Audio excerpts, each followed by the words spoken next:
All right, here we are. Welcome everybody. Reboot Hill, Boot Hill season, second edition from 1979. Once again, in the last episode. Well, y'all, in the last episode of Chris, our you're show, muted.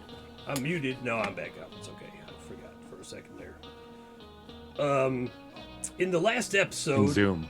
we were at the OK Corral. In the last episode, we were at the OK Corral, and Calvin. And we screwed up that history lesson real bad.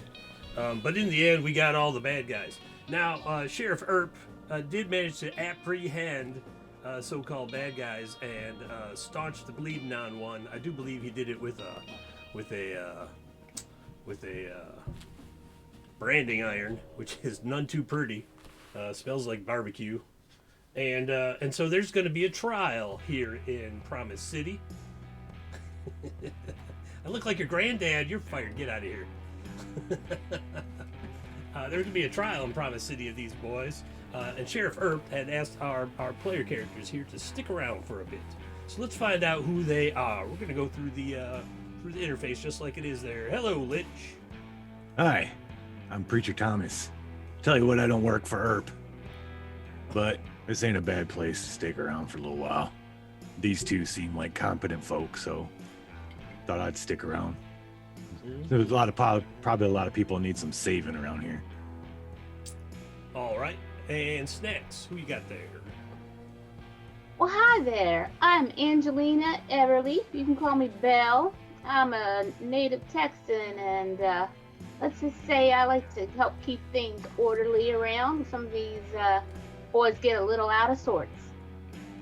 Mm-hmm. And finally, we got the Bart Crocs.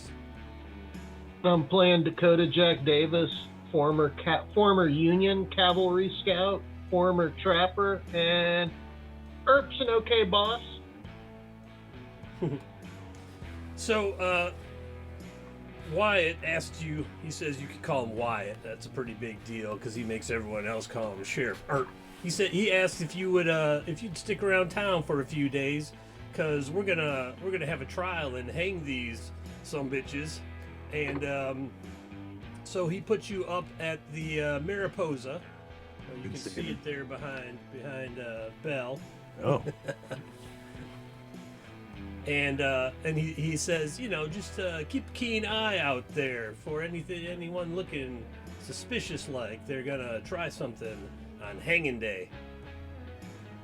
And so he's footed your bills for the last couple days. You've healed up from that battle that you had just down the street over what the heck was the name of that place where you had that Fly's boarding house. Fly's boarding house. That's right, Fly's boarding house. So you all healed up and you're all good to go. Got your ammo reloaded, and oh look, the Lich has already got a luck point. Hey, you chill out, corner. Put it up on everyone. It's on the interface already. Let's see. That one. There we go. All right, got one bullet in the chamber for the Lich. For Preacher Thomas, I mean. Sorry, Preacher. It's all right. Hope you don't need no saving later. I hope I don't need no For your saving sake. later either. I'm beyond saving. Oh, no one's beyond saving. Ain't nobody run that fast yet. All right, so the town is abuzz with this here hanging that's going to go on today, and people are quite excited because these boys they've been shooting up the place pert near every week it seems like, and so they're all happy to be seeing these outlaws get what they deserve. So there's a bunch of new people hanging about at the saloon, and the Mariposa. People you haven't seen for since you've been here for the last couple days. You've been here about a couple weeks now total, but people started filtering in after that fight. Word moved fast by Pony Express. I noticed some of the people, but I spent a lot of my time at the local what do you call it? The local tavern, helping to save the ladies who work there. Convince them that their ways there's better ways to live. Trying to show them the light. It keeps me from killing people. All right. What about you, Belle? What you been up to these past few days? There's a bunch of new people in town. Well, I had to recover a little bit because I did get shot, but I'm feeling a lot better. And I got to say, these girls around here certainly know how to show some hospitality. They made sure I stayed well fed and well rested. Got to swap some stories a little bit. So good, hard-working women here at the Mariposa. Thought you said flop some stories. I was like, oh, swap some stories. Got it. Swap some stories. Swap some stories. Swap some stories at the flop house. All right, Bart Croc, or Dakota Jack. Getting names confused. Dakota Jack is going to, well, let's see. So actually, I bought 5 shooters, not 6 shooters. Did I make enough money off the OK Corral to like upgrade to an extra chamber there? So you're talking to the local gunsmith, and you say, you tell him that you want to trade the guns in that you got. Yeah, I want to trade the 5-shooter in for 5-shooter.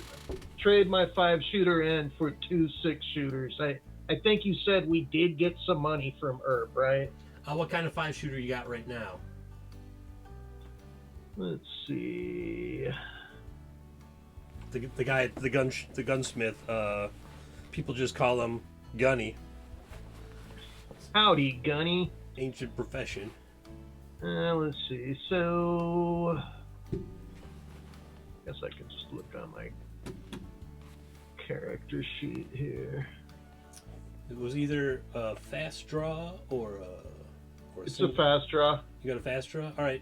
So a 5-shot is 35 and a 6-shot is 40. And just for the simple fact that you were in that gunfight, he believes that that gun could probably be sold for just around $35. So he's more than happy to swap that and $5 for a brand new 6-shooter. Well, a newer 6-shooter. Okay. I mean, the rest of my time, I'm going to drink conservatively and look for side jobs. All right. You get a couple things like people are still a little skittish, even though much of this gang has been rounded up now and shot. But some people still talk about some other gang members that haven't been caught yet. So going from town to town, from Promise City to Desperation, is a pretty rough ride. And so you picked up a gig as a gun hand, riding over to Desperation and back with some folks that had some money on the line. So they said if you know some friends, we'll take them too. Okay, well, I will approach the preacher and Belle and see if they're interested in riding over to Desperation, did you say? I did. It is Desperation. Y'all want to take a little trip to Desperation? I'm getting sores sitting around. Let's do it. All right. And at this point, have we settled up all of our money here, or? You sure you're feeling all right, Belle? Oh, I don't know. You took that bullet. You did get shot pretty hard. I did. I forget if I got shot or not. I don't think you did. No, paid. Okay. I think only Belle actually took some serious damage. I think everybody else was pretty okay there. Yeah, I couldn't remember if we were supposed to see a man about some money or. Well, it's a fort. Yeah. Right. So you can stop at Fort Desperation. Well, you can ride out to Fort Desperation as a gun hand on this small caravan that's going. Hey, Chill Out says, drink them up. All right, I'm going to drink some of this. Ooh, caravan. You're on caravan duty because there's goblin gang hanging around. Yeah. Well, if it's along the way to get paid for this last what's the last what's the old word for gig? Oh yeah, gunfight. Taking in those gunfight. I'm down for shooting some goblins. Bounty. There we go. Bounty. Yeah, make sure we got the bounty on those boys we took out last time, about a week ago. But totally makes sense to make some money along the way, you know. Yeah, if you recall, Earp had given you some signed documents that were worth the bounty on a couple of them, and so desperation is the fort, and so the people that Dakota Jack has run into says they're going out there, and then they've got some business there, and then they're going to come back right away, and they sure would like some armed escort, because it's about a half day each way, so it'll be a full day of riding out and back. All right, I need to get on the road. I need to taste the dust. Yeah, Belle's definitely ready to get out and stretch her legs as well. All right. You you saddle up and you meet the clients, Dakota Jack's clients, and they're like, "Oh, great, 3, excellent. That's definitely better than 1, because the road, once you get close to desperation, the cavalry is riding out there, but on the first half of the trip, it gets pretty dangerous out on the outskirts, on the wilds around Promise City here, and so they ride out early that next day, and they ride hard." Hey, who are these Mertens? I'm sorry, I missed you. Who are we working for? Just some folks with some business at the fort, they said.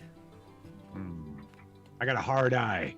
Anything I noticed about these people? Is this good business or? They seem to be pretty mum on what it is they're doing at the fort. Okay. They do say that they're meeting with the army there to take care of some business. They don't really tell you much more than that. I got one hard eye on them and another hard eye on the prairie. All right. How many of them are there? There's 3 of them, so you're 6 in total riding down the road. Okay. Gotcha. Do they have a wagon or anything, or any kind of goods? Nope. They got some big saddlebags that look pretty full. Are they? How well armed are they? They've got like a rifle. A couple of them have 2 6-shooters. One's got a rifle. Do they got hard eyes? They do have hard eyes. Okay. Like you ask them about their business and they just kind of give you that stare, that squint. They're like, "I don't believe you need to know anything about our business." I like to know who I'm shooting for. Well, hopefully you won't be shooting anybody. I'll just make sure I have good descriptions of them, because I figure if they ride out to the army base making trouble, the army will make short work of them. Yeah, Legio says we have to rate them on the grit-o-meter. That's right. I would give them a 7. I need to know how close they need to be to saving. I would say they're a 7. They got shifty eyes, but when they focus, they got shifty hard eyes. They got those steely gazes of cold-blooded killers. Yeah. Snacks gets a luck. I just gotta see if there's a righteous fire behind that steely killer stare. So, all right. The trip really goes uneventfully. You see some natives off on one of the ridges, but because of the relative closeness of the fort, they seem to stay away from this main travel road. So this road goes from Promise City to Desperation, and then on to Surprise. That's the name of the city, Surprise. Surprise! They were really creative back then. And then you make your way. Then you would come back through Fort Desperation and back to Promise City, the nicest of the places in the region, apparently. So you go out there. They do walk into an office with an army officer. Like, they're just like, avail yourselves of the libations here, which at the fort is mostly just dirty water. But there's a bunch of soldiers, cavalry soldiers and such, sitting around, and they're like, "What's up with those fellas you're with?" All right, Leno, you seen him before? One of the other ones like, "Yeah, I think I saw them talking to the Sarge back, gosh, it'd be about a month ago. They come in with some heavy-laden saddlebags, and they leave with some not-so-heavy-laden saddlebags. I'm just not sure what it is they're up to." Sarge a good guy? Sarge is the best. He's got us through some rough patches. You don't end up at Fort Desperation if your career has gone right. But Sarge is salt of the earth. Trust him like I trust my own side piece.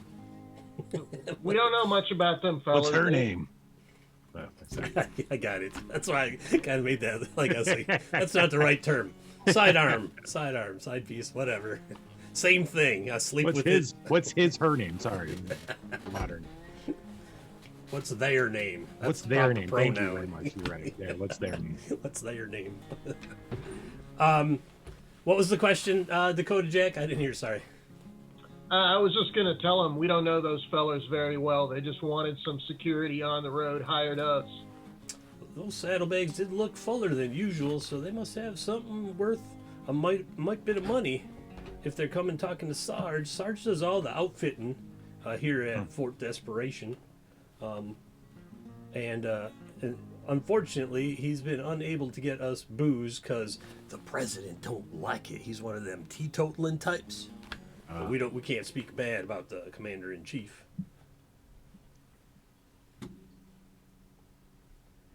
Just catching up here on what's going on. So Snack's got a luck. Oh, and a luck for Bart. I almost missed this. Yeah, I almost missed that one. There we go. Everyone's got a luck point up on the chamber. One in the chamber. They're there for about an hour. They come back out. The side bags are noticeably lighter than they were on the way in. And they like throw their stuff on the horses. They're like, "We're ready to go. We don't want to be caught out in the wilds at night. Those natives, they'll scalp your head right off." Is this the same fort we're getting paid, or did we already take care of that? This is the fort you can get paid at. Yeah. Oh yeah. Well, did we not get paid yet? Bounty office right over there. Do I got a IOU signed from? Yeah. You have some Wyatt Earp? documents from Earp. He doesn't have that kind of money. So each of you got Money. Let's see. So the president at this point is Chester Arthur, and that's quite a recent thing. Oops, run. Roll to 200. President Arthur. Yeah, each got $250. We each got $250. Rich. Yes. Yeah. Wow. They looked at it and they're like, "This can't be right." And then they talk to each other and they're like, "No, that's Earp's signature. That's definitely right." And they're like, "Well, Holly, y'all got some money coming." Just to put that into perspective for everybody, an excellent horse is $150, whereas the most expensive gun right now is a repeating shotgun at $75. So $250 is a whole lot of money. You could buy a mansion. I don't know if they could buy a mansion with that, considering a horse is $150. Yippee-ki-yay. I could build a house one of those. I'm gonna sit and think about the house I could get and build. Maybe back there with Earp, where Earp lives. What was that? What town was that? Promise City. Promise City. Maybe in Promise City. I saw a plot just outside of town. Look real nice. They say, do you want that in U.S. dollars or do you want that in gold? U.S. dollars, please. like 2 stacks like this, because it's almost all 1s and 5s. Because a 5 is like a 20 now, or a 50. Sorry, we don't have change for that. I just feel like gold would be easy. People want to steal it more.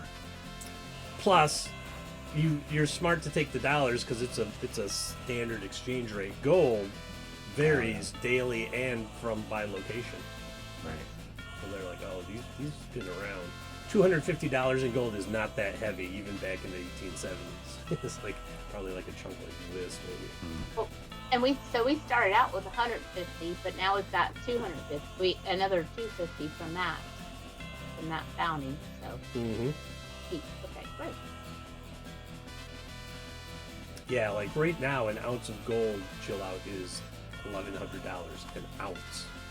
Back then, it wasn't quite like that. I don't think. They weighed it. Everything was done in ounces of gold back then, or bags of gold, depending on what it was. Pounds, if you had a good mine, good, what's it called? A good strike, a good plot. All right. So these 3 shifty fellas that you're with, they go in. It takes you way less time to do your bounty business before. So you're done before they are, way before they are. So you're just standing around waiting, talking to these cavalry officers when they come Was anybody else in the bounty office when we were getting paid? Just 3 cavalry members. Okay.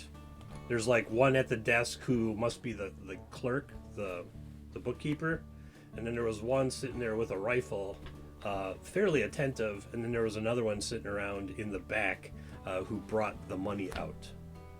So they keep it kind of compartmentalized so everybody keeps an eye on everybody else.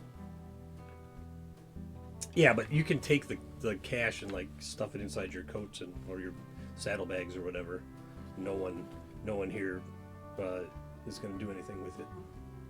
So I was with the 1st Colorado Cavalry Regiment, but that was over 10 years ago. I don't know if I'll see anybody I know stationed here.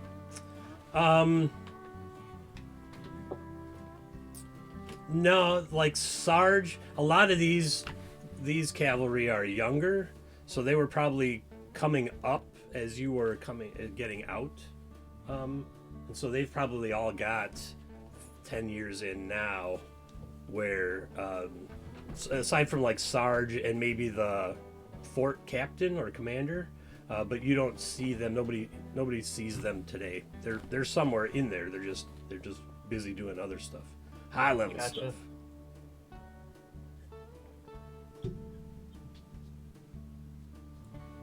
Yep, gold was king out there. That's right. So they say we're ready to go. We don't want to be caught out in the dark there on the road in the wilds, because that's how you lose your head and your life. Yeah. Okay, let's go. All right.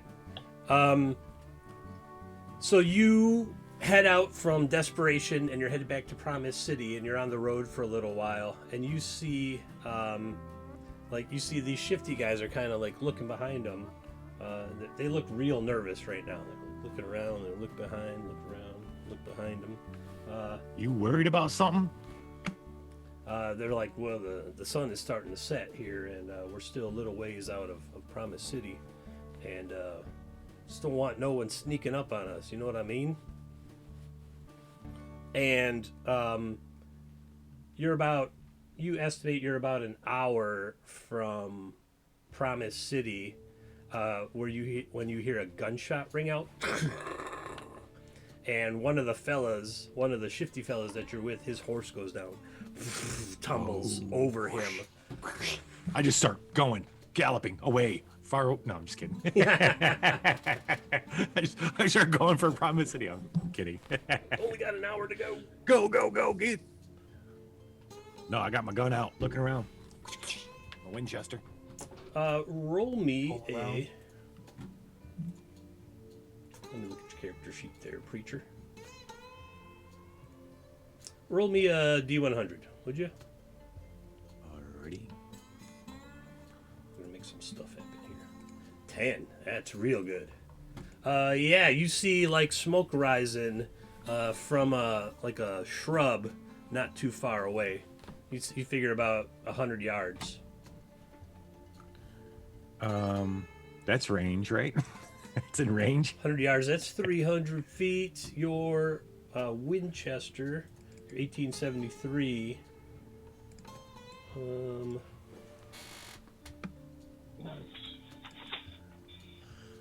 That is the wrong chart.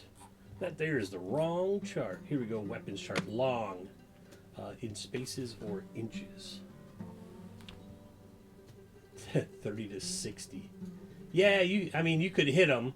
It's going to be long range, so that'll be plus, I believe, plus 20 or minus 20 on your standard accuracy. I'll send a howdy do. Sure. So you have to roll under a 49, basically. Okay. Ho! 41.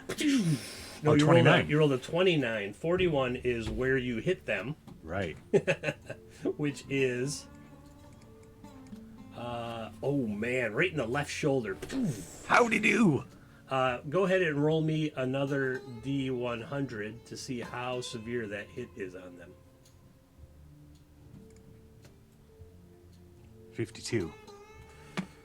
52 is a severe wound. So you got right in between the bones in the joint of their shoulder. I saw regarding Henry. He's gonna forget all of himself and everything. Remember that? There's the board. Never mind. Yeah. So, can I follow suit with my buffalo rifle? Yeah, like Preacher, you see Preacher put up his rifle and fire one off into that bush, and you hear a yelp when he does. You can fire away as well. Oh boy, the buffalo gun. It's also should also be minus 20.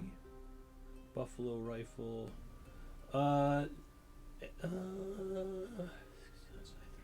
Actually, they're in medium range for you, so it's only minus 10. That buffalo rifle. Jeez. It doesn't matter with me rolling a 94. Yeah. Oh. But they know, whoever it is, they know the bullets are coming. When you look down, the alarming thing is that, well, I mean, the shifty-eyed guy and his horse are both dead. Like, the horse broke its neck and then rolled over him, probably doing some severe damage. But the saddlebags came off and spilled their contents of dynamite. Ooh. Which is really sketchy stuff back then. But you know, Belle. Yes. Belle has a little bit of a hankering to blow things up now and again. So she's wondering whether it's possible she's looking at the. Because keep in mind, this is the woman who fired the cannon. Okay. Mm-hmm. And yeah, so she knows a little bit about munitions. So she's gonna look and see if it's worth saving. Well, she would also know that jostling things like nitroglycerin and TNT around are not good for your long-term health conditions. Yep. And so even the other two shifty guys just kind of, they look down at the TNT sticks and they look up at you and they look down and they're like, well, I ain't picking it up. No telling what's going to happen to it now. I thought he said animal farts, animal fats. What's going on in chat? Greasy animal farts. Mm-hmm. What you been feeding them, people? People. Yeah, so even the shifty dudes are like looking at it like they really should pick it up, but they don't want to. And so then they have a hushed conversation.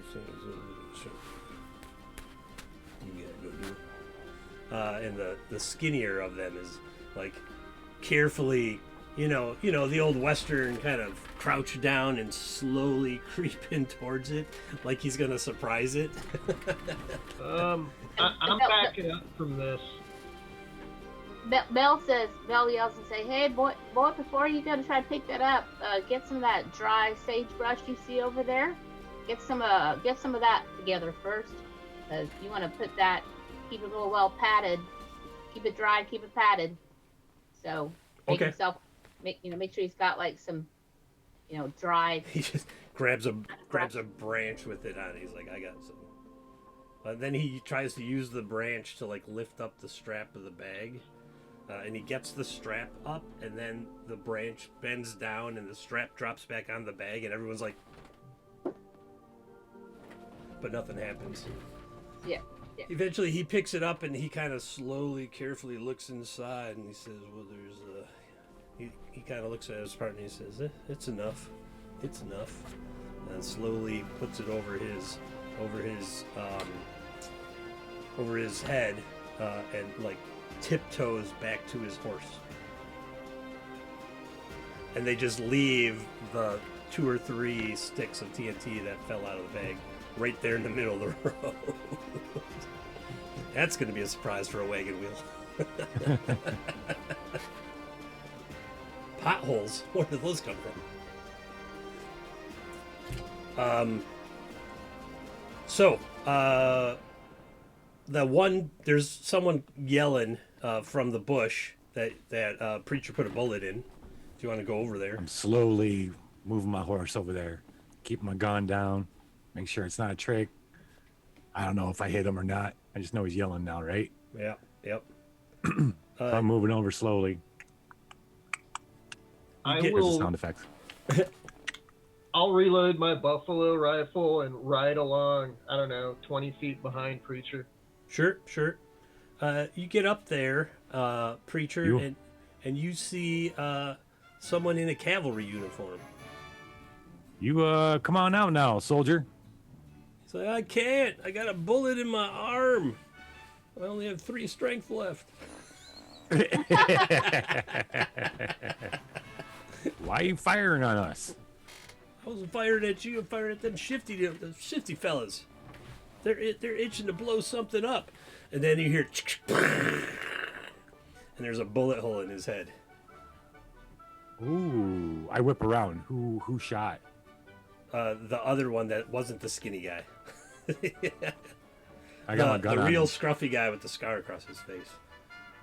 And he's got like, my gun on him. What are you doing?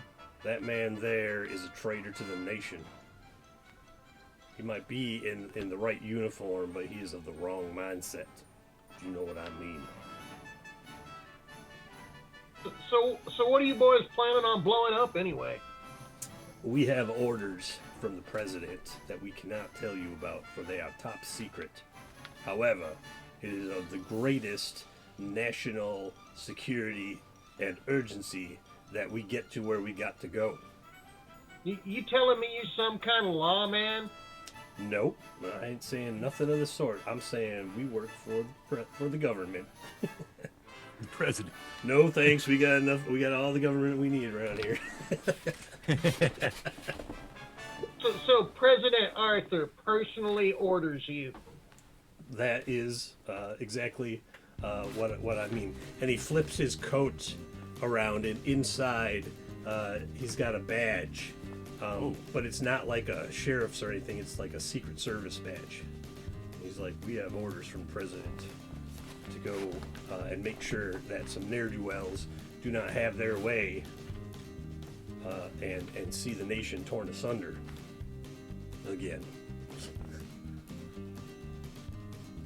All right, we gonna leave his body out here? It's what traitors deserve. His rifle's nice, though. It is a nice rifle. It's a, let's see. He shot a horse at 60. It's an army rifle. He is dressed like a cavalryman, so it makes sense. Well, Preacher Thomas don't want no much to do with this. We're outside. I'm just gonna turn around and start clopping back towards Paradise City. Belle's like, "Bring that rifle over here."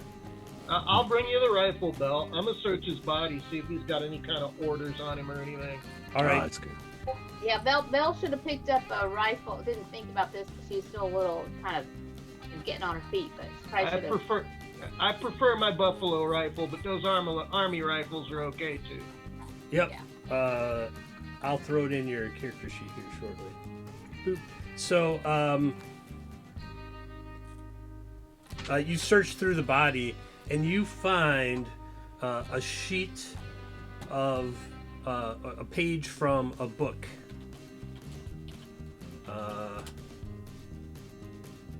It's the Vicar of Bullington. And he's got there's a bunch of letters circled in it, and with like a card with holes in it, and like if you line them up, the ones he's circled match the ones he circled match the holes in this card. Oh, and the Secret Service guy is like, do you mind if I have that card? Because that is a valuable intel to our cause to keep the Union together. I'm assuming I have time to see what letters are circled as I'm writing back and turning it over. Yeah, you're looking at the book, and there's a couple pages that you go through that are marked. You can't really make any sense of the letters. Like you put them all together, you mix them up a little. You only have a couple minutes, and you can't really get a sense of what it was saying. If there was a message in there or something, you must be missing some part of the cipher. I'm sure Dakota doesn't have any experience in cryptography, so. Okay, I'll turn it over to the Secret Service and I'll ask them, y'all any good at breaking codes like this? They start flipping through and they hold it up and they're like, well, we're missing a piece. We're missing a missive that would tell us what order to put these letters in. That would sort out the message. But there's only so many combinations of letters that make words, and so we'll just have some people back at the field office work on it until they figure out what it is, and hopefully it'll be in time.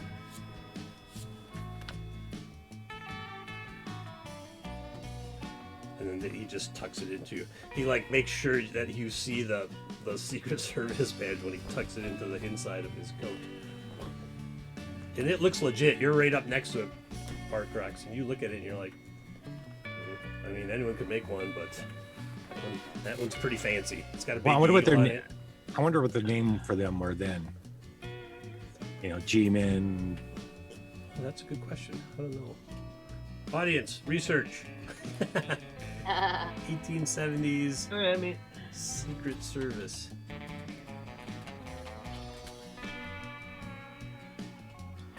In 1873, the Secret Service issued its first standard badges to its operatives. So they're Secret Service operatives. Yeah, but that's not the slang. I mean, what is slang? What did we call them? Government. Government. G-Men. There probably ain't much slang for them yet since they're so new. Pinkerton, but that was specifically a detective agency. Pinkerton, yeah. That was like a private company the government used. That was huge. They were humongous for a while, yeah. So did we establish that the gunfight at OK Corral was in October 1981? 1981? Yeah, right before I went to high school. 1881. Yes, it was October 81. So we're like... So you're looking at 81, late 81 right now where you're because you've been hanging out for a while, so it's like mid-October. So it's been like 2-3 months since James Garfield was assassinated, and the idea that there's radicals striking against the Union makes sense to us. It's been a tumultuous time. Yeah, so other than that, they're like, well, leave his body, take whatever you want. That's what traitors get. Spit on the ground. You reckon we should give him a Christian burial, preacher, or should just get the hell out of here? You know, it's getting dark. It's probably dark now, isn't it? It's real close to dark. How about we sling? You know what? Let's sling the body over my horse. He's still a soldier. Deserves burial. He's dressed like a soldier. But all right, preacher, we're not gonna fuss over the Lord's way. They pay you deference in that regard. They're like, you know what's best in the spiritual matters. We're just hard-working individuals trying to keep the country safe. Well, if he's impersonating a cavalryman, we ought to let the leadership at the base know. What do you think we was just there talking about? Maybe, what do you think? Maybe we take the body back to the base? To the fort? Yeah, How maybe far tomorrow. Yeah, not tonight. Maybe there's a reward for him. Could be there might be a bounty on this one. Yeah, could be. The Secret Service guys like look at each other and kind of chuckle, and they're like, "We'll give you each $25." To bury him? No, for shooting them. Oh, all right. Oh, and then I forgot, they go over and they like remove tons of stuff from their friend and his horse and like put it up onto their own. Not quite stripping him naked, but they also don't seem inclined to pick him up and carry him anywhere. They just kind of look at you, they see you question, and they're like, ain't nobody that we could tell that he was out here doing this and what got him killed. His family's just going to know that he was working for the country and that they're going to get a stipend every month to remain comfortable now that he has passed away. And the skinny one's like rolling him off the road. Dakota, you mind if we put him on your horse? Belle? Yeah. Oh yeah, because we killed his horse, didn't we? Well, his horse Oh. got killed. His horse got killed. Yeah, there's no free horses, right? So we have to put him on a Yeah, mower. no, that's Right. fine. All right. Yeah, sure. They Put him like on. the Secret Service guys look at you and they're like, "Why would you do that for someone you do not know?" We're all God's children. Very well, preacher. Like they seem uncomfortable anytime you talk about God. They're like, "All right, preacher." You want to meet him? I'm sure that You're creeping up the scale, buddy. in my line of work, I'm gonna meet him sooner than you expect. And then he like points to the dynamite bag. He's like, as you can see, walking that fine line between here and the hereafter. Oh, that's a nice one. Fine line between here and the hereafter. Whoa! All right. So you load up his body and the body of the assassin, would-be assassin. You get his army rifle, Belle. And you make your way back to Promise City. And true to their word, they give you $25 each for your day, which is a hell of a lot of money to make in a day.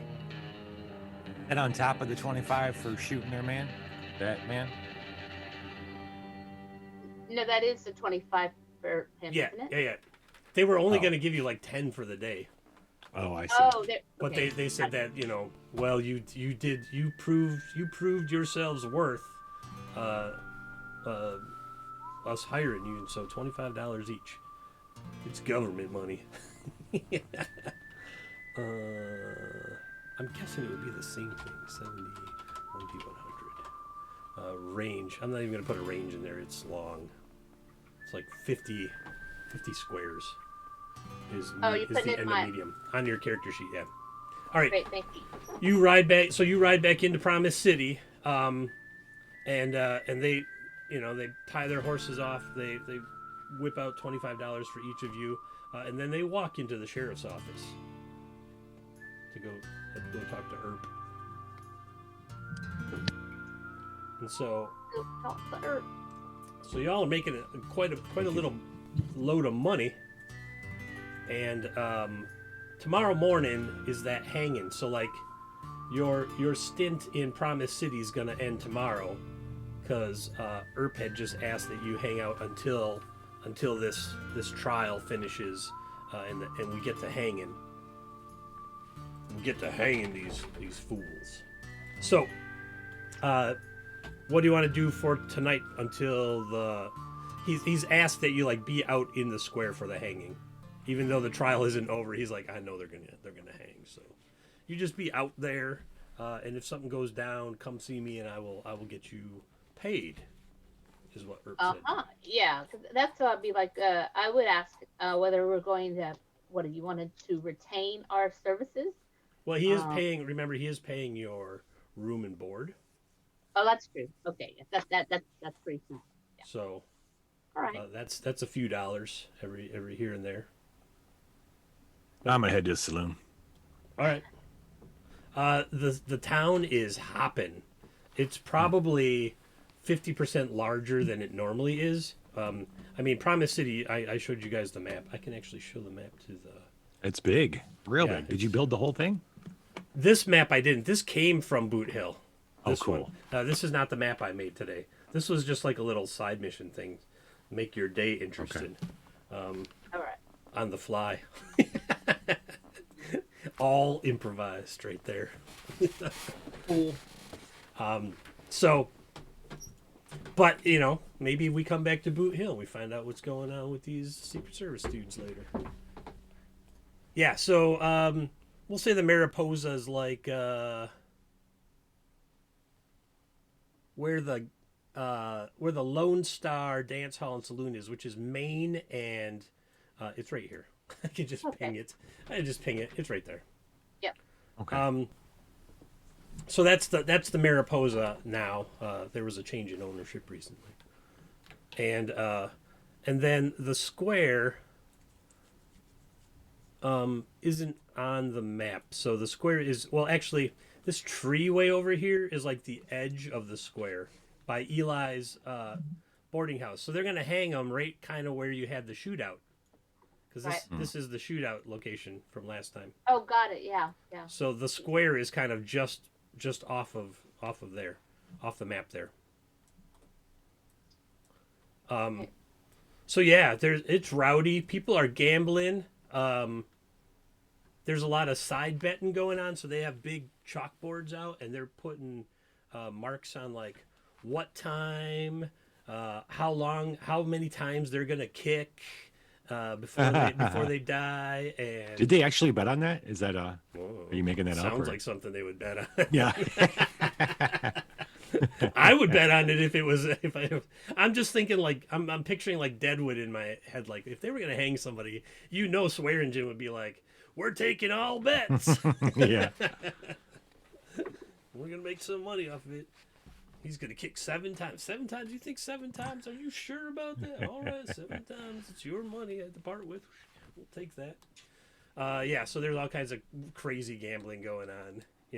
Will he fall so far that his head pops off? How thick is the rope? How many, Because back then, before the Wild West, they didn't quite understand how it worked. And so they would just drop them. And then sometimes the rope would just like sever and the head would fall off. And then the body would fall down. But they got it fixed by about this time. It was pretty. I'd rather have my head come off than kick hang around there for a while. Yeah. Hanging for a while, yeah. That's when they would just reach out and go and break your neck. Yeah. Gruesome. All right. So the saloons, all the saloons are packed to capacity. They ain't never seen business. Well, they ain't seen business like this in some time. So when you walk in, preacher, not a single soul notices. Piano players playing hard, and the girls are flirting and getting drinks, and the guys are throwing down cards, and everyone seems to be in a pretty jovial mood.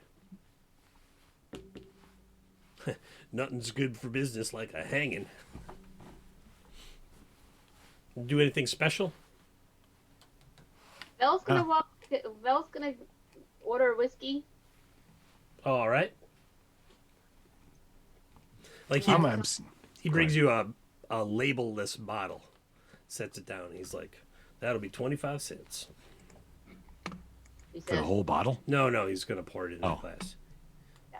He was just he was putting the bottle forward to see if that was the type of whiskey the lady wanted. and she sees, she goes, yeah, we've worked pretty hard. Bring some good stuff. You mean a bottle with a label? Yeah, from one of those brothers. Kind of You looks. know, He looks down. Jim or Jack. It's like, all right.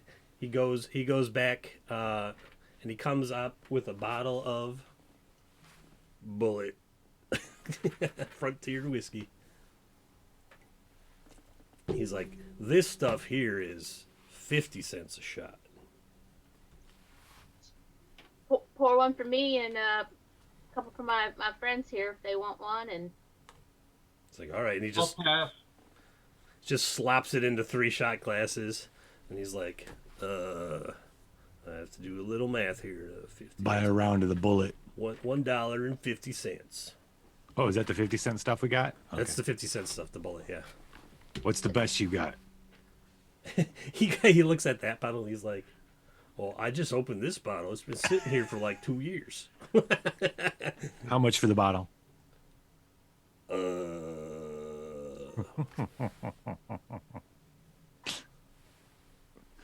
$15. It's about Leave it. right. It's about right. try your math again. Try your Leave it. math. It's about right. It's a 750 milliliter. That's about 30 ounces. An ounce No, a that's shot. about 24 ounces. That's about 24 ounces. No, 22.5. it's 22.5 ounces. Are you? No way. 22.5. If I'm right, you owe me luck. All right, here we go. Here we go. Ready? All right, come on, 750 milliliters in That- ounces. Milliliters. Who's closer? 25.36. You said 30 something. You said you were under. Yeah, that's because the bottle wasn't full. Oh, well, he was counting the whole bottle because you hadn't paid for those first shots. A full 750 be 25 ounces. 25.36. All right. Yeah, so he just slides over the bottle and takes the $15 and literally just, he looks around and he just stuffs it inside his vest. Like, I'm not putting that in the register. Someone will steal it. He's looking at the money like, this is real government money. Uh-oh, what happened to my... What happened, Snap camera? Oh, there I am. Well, that was weird. We'll go back here. Okay, so, yeah, the town's hopping. You got a bottle of the good stuff. Anything else? There's lots of people you haven't seen before in town right now. I'm not in the mood of meeting new people. Just make me hate them. I got 2 bodies to bury tomorrow. I'm just gonna drink and enjoy the good stuff. Maybe talk to a lady or 2. All right, Anybody paying attention to us? roll me a D100.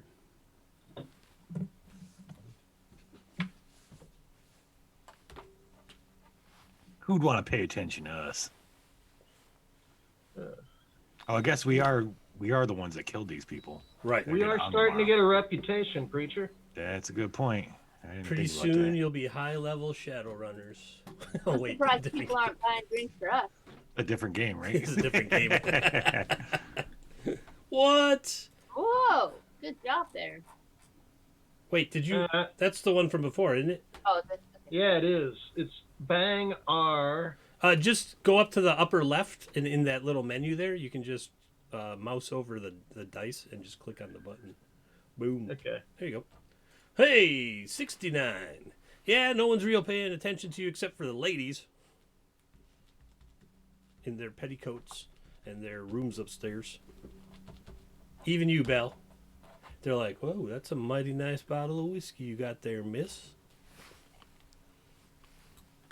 Well, I'm not really that interested in drinking and carousing, so I will open up my seat for one of those ladies, and I'm going to go scout out the gallows.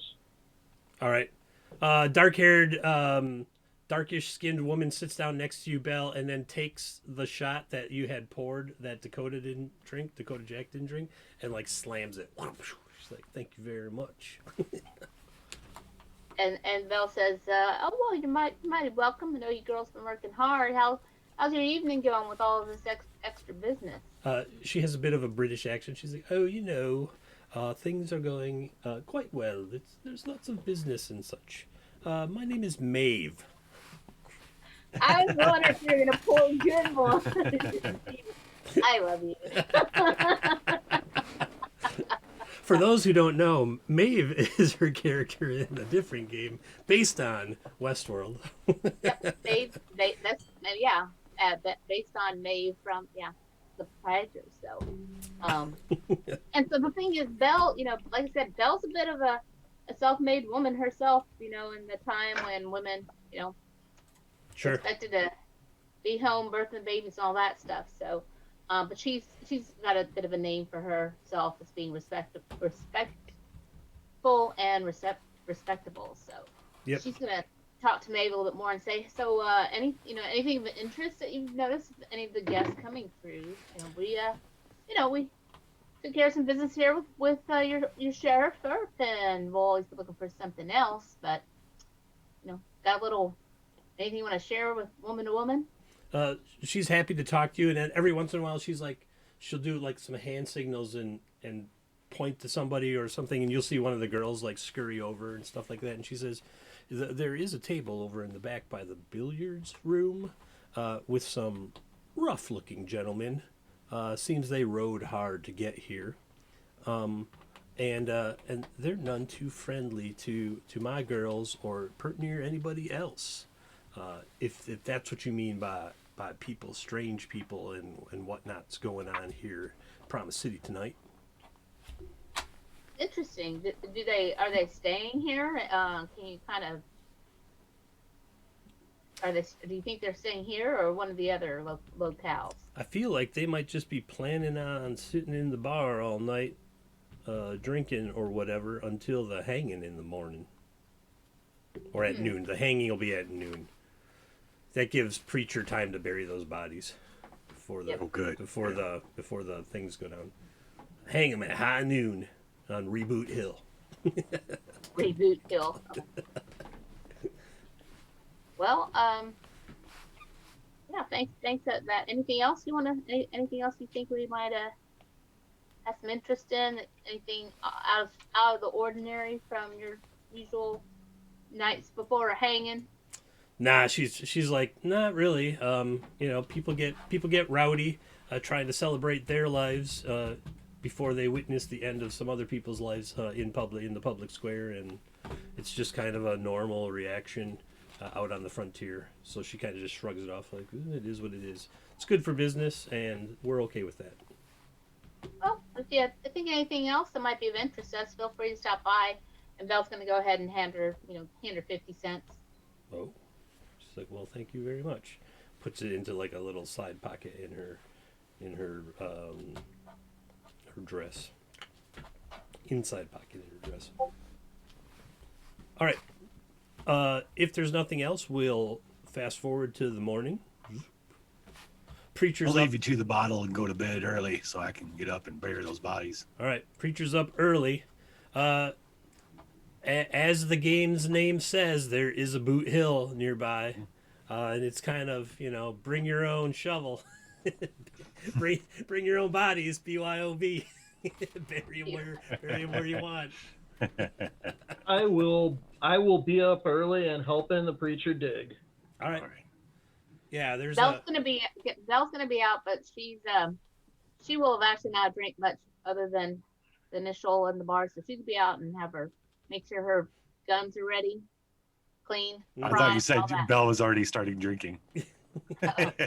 Halfway through that bottle, she brings the bottle with her to the He never stopped. She's gonna watch y'all dig. Oh wait, that's Pirates Night. Never mind.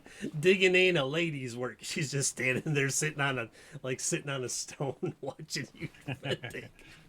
Ain't a lady's work. All right. Yeah, so you get the bodies. No one steals the bodies because who wants a dead body aside from like the glue factory and such.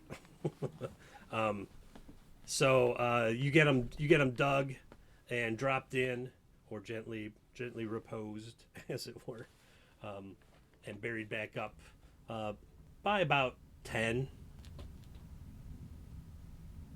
The ground is fairly easy to work, and there's a couple other fresh graves nearby. No, there's just like 2 stick wooden crosses on top of stuck in the ground next to them. Four bodies, as a matter of fact.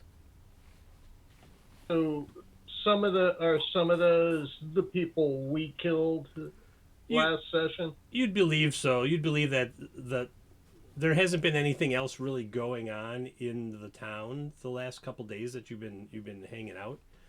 So you have to believe that those 4 mounds are people that were shot in that gunfight you had with. Hey, Polly. On the side of Wyatt Earp. I got something to say over top of these graves. I didn't know these men. I reckon, Father, you knew them better. I did. I suppose they're home now. Let's spit. Off grave, not on the graves. Probably killed one of them myself. I mean, probably saved one of them myself. I saved one myself. We got new deliveries. Yep. Coming at you, some Right, bitch. so Belle's got something that's kind of bothering her a bit. She wants to talk to the sheriff about. Okay, well, he's got a busy schedule today, because he's at the courthouse, managing guard duty for the bailiffs and whatnot, so that the court case can be wrapped up. The sentencing is today, and then hanging is scheduled. He's like hanging scheduled at noon, but the sentence didn't come out yet. But he's expecting that they're going to be hung. Yeah, so Belle's thinking that it'd probably be a good idea to roll by and see if there's any other family members that are showing up for this. For the sentencing? For the sentence. Goddamn son of a bitch. Goddamn son of a bitch. That goddamn son of a bitch. Yeah, so the courtroom's pretty busy. Lots of rubberneckers trying to get a better angle and see who it is and see who survived and whatnot. And you find out that it's old Ike Clanton and Frank McLaury. All the others are dead. Ike and Frank. Okay. Ike and Frank. So one from each of the two families, because there was Frank and Tom McLaury and Billy and Ike Clanton. And they both look terrible. They're got arms in slings, and they're real pale, because the rules say you heal 1 point of a wound per week. You thought DCC was bad with 1 point per night? 1 point per week. So, yeah, Ike. So I think at this point, then Belle's gonna kind of, I don't know if Dakota and Preacher are with her, but she's saying, guys, I think I got an uneasy feeling, little woman's intuition. We need to probably really keep our eyes attuned, because I have to wonder whether or not their entire gang was here last week. So I smell a little bit of trouble might be brewing. Mm-hmm. Just saying. The judge, the magistrate hands down the sentencing to be hung at high noon in the town square of Promise City, and the whole room erupts. Some cheer, some cry. The journalists go running out like, "Oh, I gotta get this to my editor. Where's the telegraph office?" Stuff like that. The Undertaker's measuring their height. Yeah. And their width. And then there's Earp, and he's just like sitting in the corner with his rifle, and he's like, "Told you," like he knew. Already measured out the rope. Get a rope. Measured twice, cut once. So yeah, so they're gonna hang him high here in 2 hours. Oh, did you just make that? Is that one new? emoji lich? Yeah, that was actually the Flickering Starlight did that in last Viva La Dungeon. Nice. She It's drew awesome. I had not seen it. All right. She said I could make it an icon. Oh, I love it. It's awesome. Good old Cyclops. All right, so Earp and some other deputies of the law take the two off to the jail so they can have a last meal prior to being hung. And then at noon, it's scheduled to go down in the square. They're scheduled to go down in the square. Well, up and then down. All right. Hanged. Hang 'em high. Oh, hang on. Someone's hung. Yeah, someone's hung, but they're going to be hanged. We'll find out if they're hung when they're hanged, Paul. So you get there, you get to the square, and lots of people. There's lots of people there. The square is pretty full. You can elbow your way through if you want to get closer, or you can walk around the fringe. Earp and like two deputies are kind of around the gallows. Belle's gonna walk around the fringe, back around behind the gallows. So she's got a kind of a clear view of the audience out. Mm-hmm. Earp sees you and like kind of tips his hat. Is there any high ground I could get? Is there some get up on the balcony or something? Yeah, so there's that private residence just to the west.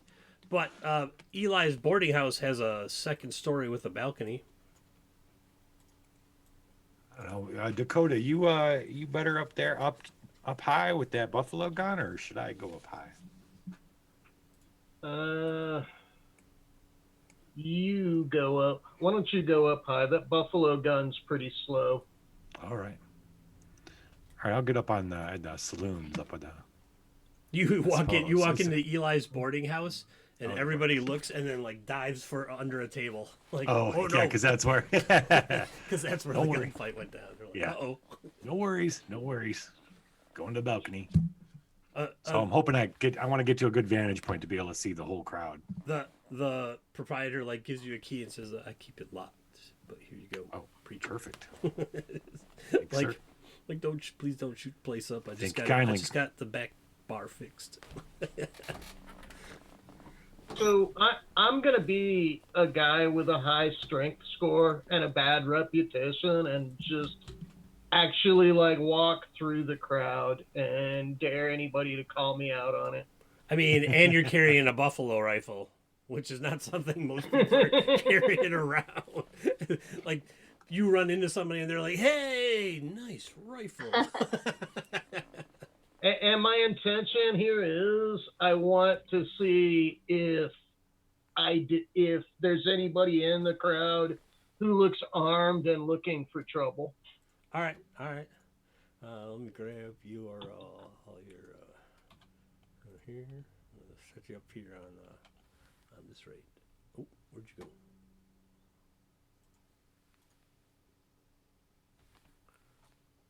Right here. Boom. Oh, accidentally grabbed the map and then made a copy of the map. That was not what I wanted. I wanted to grab your characters, your tokens, and then come over to the map where you are, and then drop you all right there. All right. So Dakota Jack is in the square. Belle is kind of off the map a little bit. Here, I'll just do this. And Belle's filled back up to. And then Preacher's up there. Oops. And Earp is like off the map with you. All right, so you're all kind of relatively positioned. There's lots of people here. Like I said, Earp's got two deputies up on the gallows. They're not even watching the proceeding. They're scanning the crowd. And then Preacher, you're looking over the crowd's heads to the gallows from where you are. Okay. Like at an angle, right? Sure. because the gallows is basically between where Earp and Belle are. And then Dakota Jack, you're coming in through the crowd, heading towards the front. Yep. All right. So first up is Frank. They only got one noose. For story purposes, there's only one noose, and You gonna keep reusing it? Or... yeah, sure, why not? What's wrong with that? All right. Perfectly good rope, isn't it? God, can you imagine being in line to keep Hank's using the same? Well, they just drop you through the trap door, and then they close the trap door, and they bring the next one, and they loop it up around your neck. It's not like you're sharing undergarments or nothing. Yeah. All right.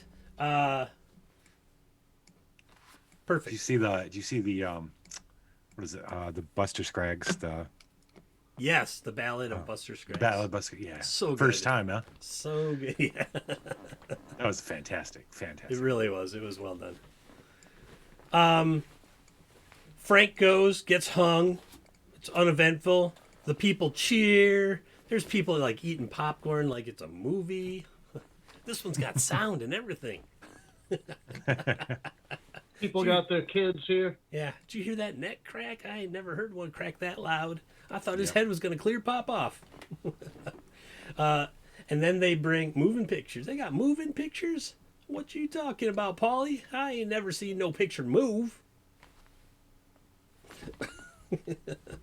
And then Ike comes up, and you hear the whole crowd like, boo, boo. People are throwing rotten tomatoes and stuff at him. Earp's deputies are getting real nervous up there. Like, this. And Earp kind of looks over at Belle, and he's like, he's giving you the, like, this is the time to be real. Now, this is what happens to y'all. If you become outlaws, you're going to be up there just like old like Clanton, and your neck's going to snap. If they get you young enough, your head might pop right off. There's fascination with heads popping off for some reason. Yeah. Um, Horrifying lesson. And Ike is struggling, and they're dragging him up the stairs. He's like, you're not killing me. No one's ever killing me. I'm Mike Clanton. No one's ever going to kill me. And they get the rope around his neck, and everyone goes silent. Because he's been terrorizing this region for years. These people want to see him dead because they want to be able to sleep at night and know that their family and their friends aren't going to get killed. And they put the noose over. They put a bag over his head, and he's like, "I don't need no stinking bag." And before they can get the noose, he like throws it off, and he's like glaring at the crowd. And they put the noose over, and they're like, "Well, forget it." And I hope his eyes don't pop out. and they're like, "Do you have any last words?" And he looks at the crowd, and he's like, "I'll see you all in hell." And they throw the lever, and he goes. The trap door drops, and he goes down through the trap door, and so does all of the rope. All right. Now he's out of sight at this current moment. People are starting to panic in the crowd. Earp is like, "What the hell happened? What the hell happened?" So he's running. He starts running towards the gallows, and then you hear shots ring out, and you see his deputies fall. And here goes Ike Clanton running down the street, and some guys with horses are coming up behind him with an empty horse. Y'all are gonna have like one shot to do something before these guys get out of view. And Belle has, can you explain? Belle has first shot determination. Everybody has first shot determination. That's basically initiative. So, Okay. Dakota, So hold on, just so I know what's going on. So the guy wasn't hung, and there's some guys coming to save him. Is that what's going on? Yeah. Okay. So the trapdoor opened. I missed the part where the guys are coming to save him. That's all. The trapdoor opened. He fell through along with all the rope, and then he popped out from below, and took out the deputies. Oh, wow. Okay. And then that caused the audience to panic. So Dakota Jack is kind of getting jostled around at this very moment, and he ran out into Main Street. I'll ping it on the map right here. Ran out into Main Street, and some guys are coming by with horses. Gotcha. To pick him up. So it's, Belle is ready to shoot him in the back with an army rifle. Yeah, because he's you're running like away from her. you're like technically in the square, not standing in the road like it looked. Oh. So let's see. I have to determine who's going to go first. So Belle, you have a 16 with your SAR. And I think the army rifle is a little slower because that's a single action revolver. Army rifle, very slow. What's the range? What's the range on the SAR versus the army rifle though? The single action, like where they're already at medium, which is still well within short. And then Preacher. You've got your Winchester out? I do. Okay. I'm gonna be pew-pewing. Yep. No, I had my guns out. I have to look at the weapon speed to determine who's gonna go first. And then Dakota, you got that Buffalo, so you're gonna end up going last, Dakota. The Winchester's gonna go first. So it's gonna go Preacher, Belle, Dakota. Got it. Do I got a clear shot at, well, nobody in the way? I'm not going to risk shooting anybody in the audience. You have the high ground. So, okay. So let me see here. They're going to be medium distance. Oh, I had the distance wrong earlier a little bit. So medium is 0, so there's no, but they're on a horse. So they're moving. So that's 15.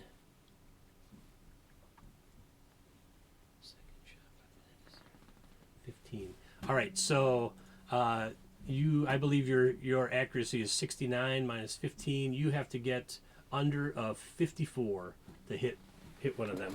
Okay. Cheers for the bits, Leggio. I'm cheering you back. Yeah, cheer you back. Woo. Cheer me and I'll cheer you back. You wanna turn those into re-rolls or something? Because it's 20 bits for a re-roll, so I like hearing that because I'm about to roll. You are about to roll. We'll see what he says. You can roll. You got to get, like I said, under a 54.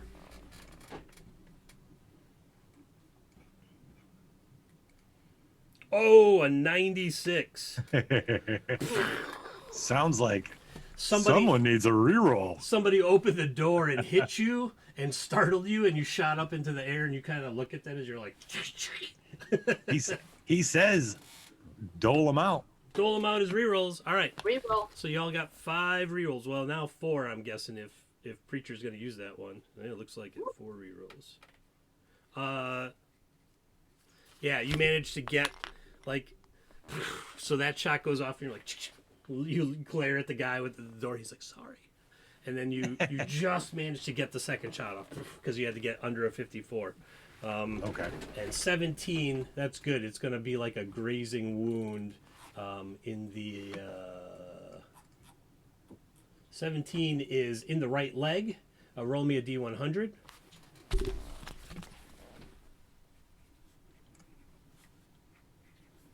$67. That's pretty good. You in the right leg, but it's a serious wound. Oh, he's limping. Well, he's on a horse. A winged up. Oh. Were you shooting at Clanton? At Ike? I was trying to go for the prisoner, yeah. Okay. Yeah, so you shoot him in the leg just as he's getting, like, that's the leg that's hanging over this side of the horse. Okay. The right leg, because they're going... Should have aimed at the horse, I guess, town. but...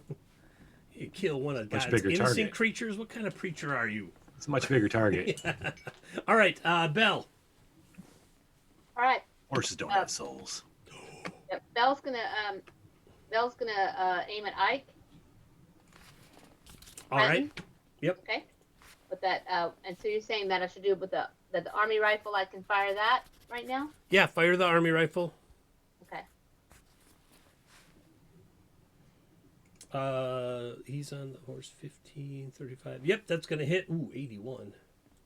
Ouch. All right. Roll me a D100. See what kind of wound it is. All right, I will do that. 79. Oh, man.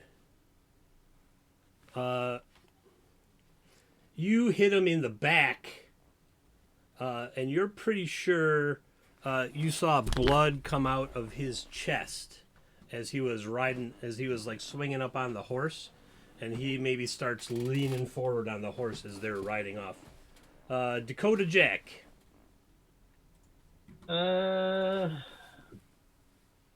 I'll shoot at Clanton too. Buffalo rifle shot here. All right. So, You're kind of being jostled around by the crowd, so you have that 15 on distance. No, yours has a really long distance. You have 0 from distance, or 15 from him moving, and then miscellaneous. They don't really have a lot of these situations. Oh, here we go, 10. Okay. 25 from your standard accuracy. So your standard accuracy with the Buffalo rifle is... Oops, scrolled right past it. 56, 25, 31 or lower. And I rolled 100. Oh my god. See, now if this was DCC, I'd be like, your rifle explodes. roll on the fumble table. Yeah, just as you think you've got aim on him and he leans forward, somebody barrels into you, and your shot goes high. Probably gonna kill a bird. It'll be endangered in 100 years. You consarn fool, watch where you going. You look and it's like a nun. Oh, sorry, sister. Just like panicking, like ah. All right, and then they ride off down the street, just shooting random stuff as they go by. But it sure looks like Ike Clanton is seriously injured. I'm gonna whistle. My horse is gonna run up underneath the railing. I'm gonna jump off the second story onto my horse. I love it. Roll me percentage. Oh, you're gonna let me do it? All right. Hell yeah. We're in movie Wild West now. All right. 25. That's good, right? That Lower? is good. It's way below what I was gonna give you. So yeah, Awesome. You whistle. The proprietor is like, he's the one that opened the door. He's like locking the balcony. He looks up and you jump over the railing and he's like, Come on, Betty. We got some saving to do. Preacher goes riding after him on his horse that he magically called with a whistle. I can't do that really loud one. That's as good as it gets. I can't never do it with my fingers. I mean, I can't do it though. My young aunt could do it. I could never. That's all I got. But I can regular whistle. All right, Belle, Dakota Jack, what do you want to do? You see Preacher go riding through. People are jumping out of the way because he comes behind that residence and goes up Main Street after them. I mean, it looks like we're not far from the stables, so I'll run over and grab my horse in a less cinematic fashion. Yeah, we'll just say for the sake of story, we'll say that your horses were at the bar H, which is that one right there. Yeah, right across the street. So it's and even if they're not your horses, ain't no one gonna stop you right now. You bring them back. Yeah, horse thieving just don't seem it just sets wrong. Oh no, that's commandeering. You're officers of the law. You remember Wyatt Earp asked you to do some work for him. Well, and we're going to see the young boy that we saw last week, who's probably there with them, and we were Billy. You know, Oh, Billy. We're gonna see Billy. Billy sees you coming. He's like, "Please take the horses." Yep. All right. So you hop on horses, and you are. I am on the wrong layer. Nope, it is on the wrong layer. Stop moving the map. There we go. All right. And you two hop on horses, and you're right behind, a little ways behind Preacher, and you go riding off after these guys on their horses. and it is an hour and 35 minutes. So let's take a 10-minute break, and when we come back, we'll find out where it is you end up. Yeah? Yeah. All right. Cool. Audience, go check out some other people. Come back. We'll be back in 10 minutes. And we're back. Let's see the map real quick there. All right. Welcome back, everybody. We had a little break, and we are on the trail of Ike Clanton and apparently some of his remaining gang members that weren't caught at the OK Corral. We're totally screwing up history here. Oh my god. I feel like it's like Quantum Leap or something going on. Well, you are a little dressed like the doctor. And I have a sonic screwdriver. Ooh. All right.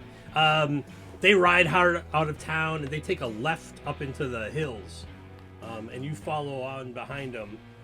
And they kind of know the way a little better, so they get a bit ahead of you, but you can see their dust cloud.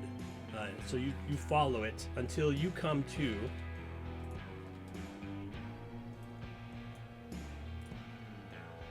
the Calvinian Ranch.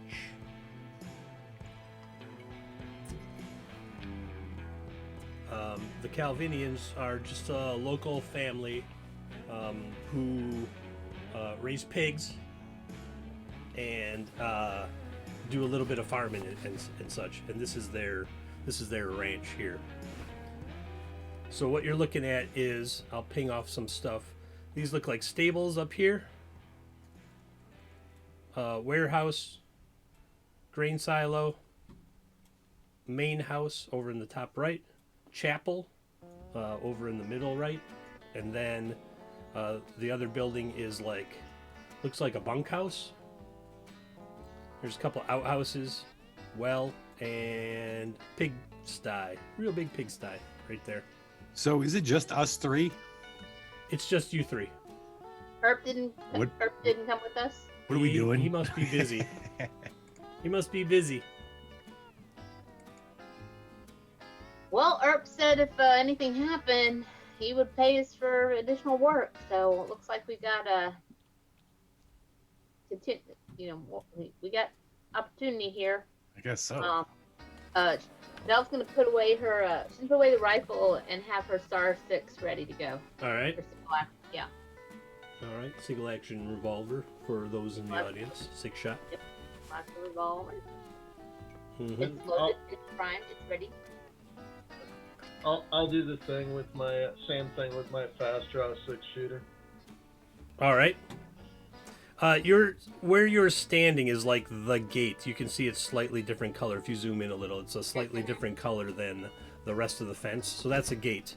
And then the hog pen is just down there to the south a little bit. It's ripe. Something does not smell right about that pigsty, that hog pen.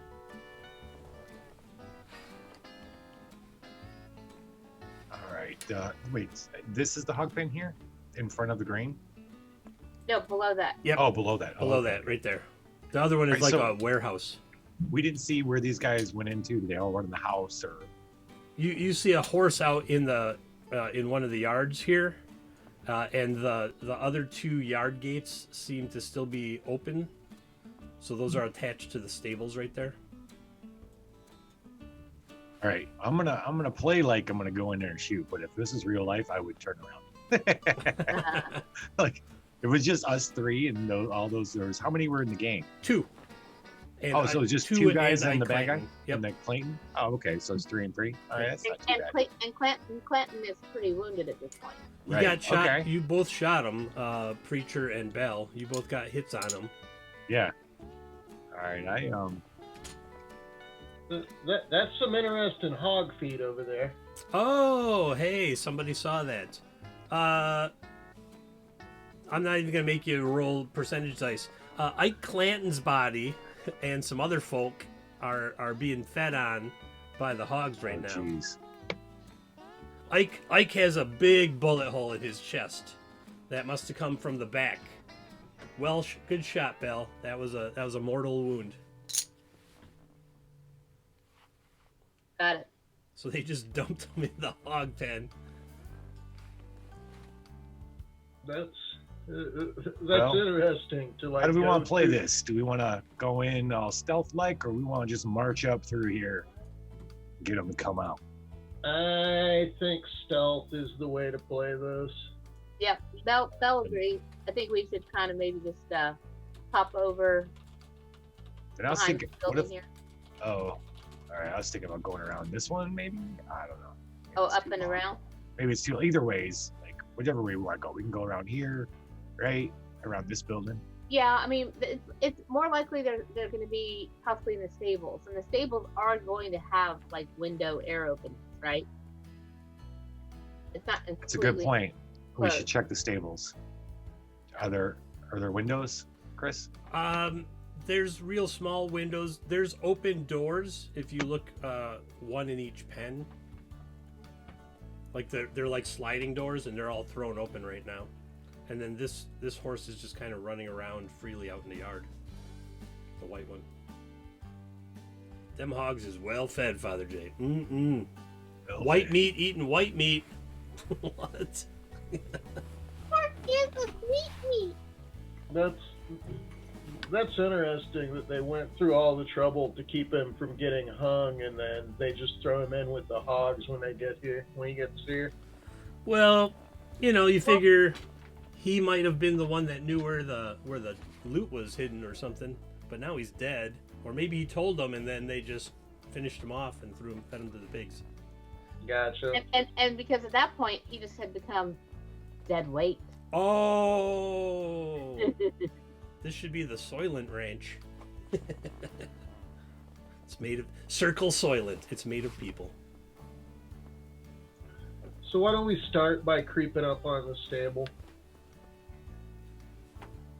All right. All right. Hoofing it over here. Yeah, Is that you, Belle? hey, I'm That's- sorry, I grabbed you. Whoa, it's- grabbing Bell, preacher. Nope, Easy now. sorry. Did not Please mean to do do it. that. Oh, jeez. Let's see here. Have you seen Belle's cleavage? She is stacked. That'll So make needs you. saving. I'll be praying to someone. Save it, Okay, Jesus. Hallelujah. So kind of crouched low and seeing if I can hear anything from inside the stable other than the horse. Yeah, you're by the fence. Like those are fences outside, like pens for the horses to kind of get a little movement without running off or anything. Gotcha. You're looking in through. You looked in through that door, and it's dark in there, and it's pretty sunny out today, so it's real hard to see anything in the shadows in there. Yeah, but what can I hear? Yeah. Anything other than the horse? Roll me a D100.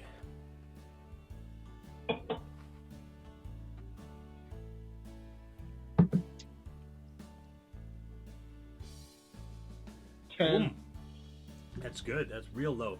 You hear muttering like, "Oh shit! Oh shit! What are we gonna do? God damn it! God damn it, Ike! I can't believe you did this to us, you son of a bitch! We're all gonna hang because of you." Okay, so I'll like go into hand motions and I'll be like, There's just one voice coming from this area, this first Okay. open doorway area. So there is a voice. God damn. Yeah, you like now that he puts his emotions, and you all kind of hear someone muttering to themselves. I can't believe you did this to us, you son of a bitch. You told us we were all gonna be rich. We're gonna live high on the hog, and now who's living high on the hog, sucker? I'm gonna blow on the hog. With the All hog. right. So, are these walls and the pen, or just these are fences? Those are so these are fences. Okay. This is obviously an open gate, and then this is the building, the stable building. All right. I'm gonna motion that creature is gonna move around. My point is, I want to move around to this location from the back. Okay. So they can't see us. Yeah. So you That's go. what I'm gonna be doing. and- They're real high, small windows on the back of the stable. okay. So I can crouch down. I mean, you can kind of just do this, and you're below them.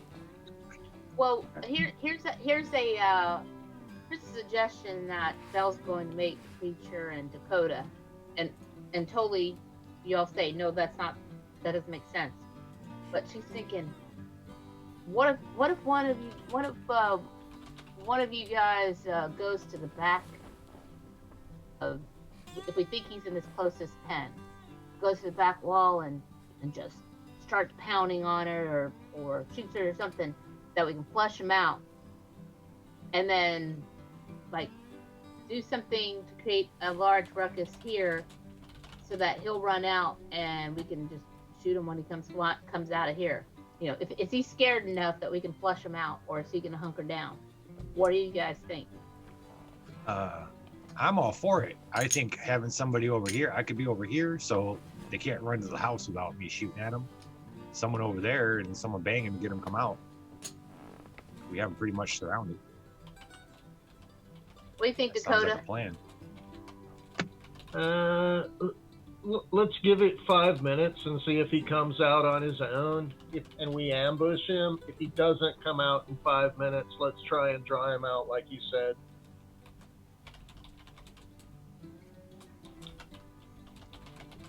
All right. Just trying to figure out what that command is. I thought it was give gold.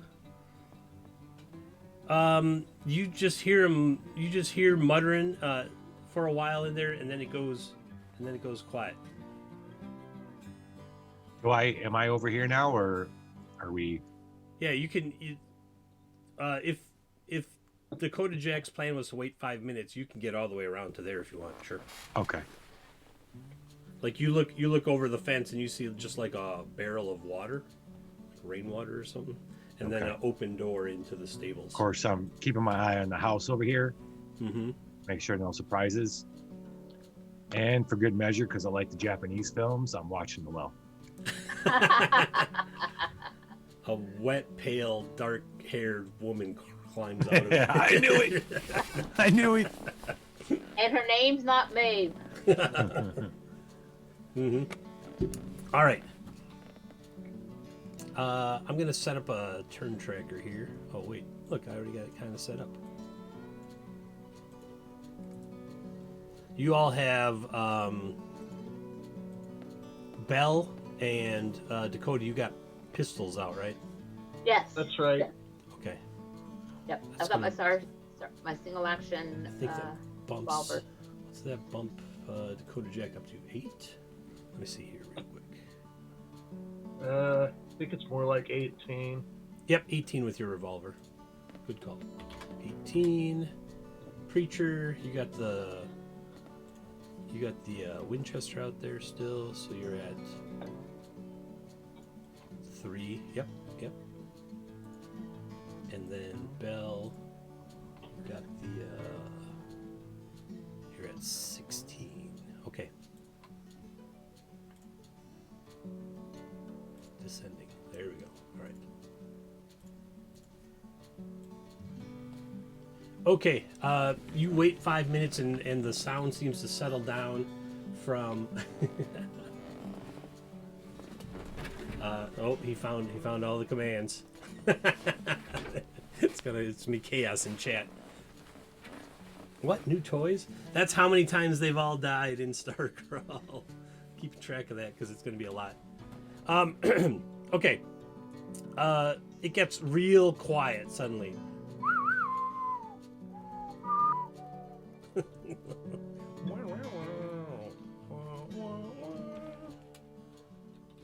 And then Party time when I hear the sagebrush. there are tumbleweeds on the map. If you look, there's one wedged by this outhouse right here. Because we had a long discussion when I was making the map, and Wojak was like, "No, there's tumbleweeds in Incarnate," and I'm like, "No way." Preacher, give me a D100 roll. Yes, sir.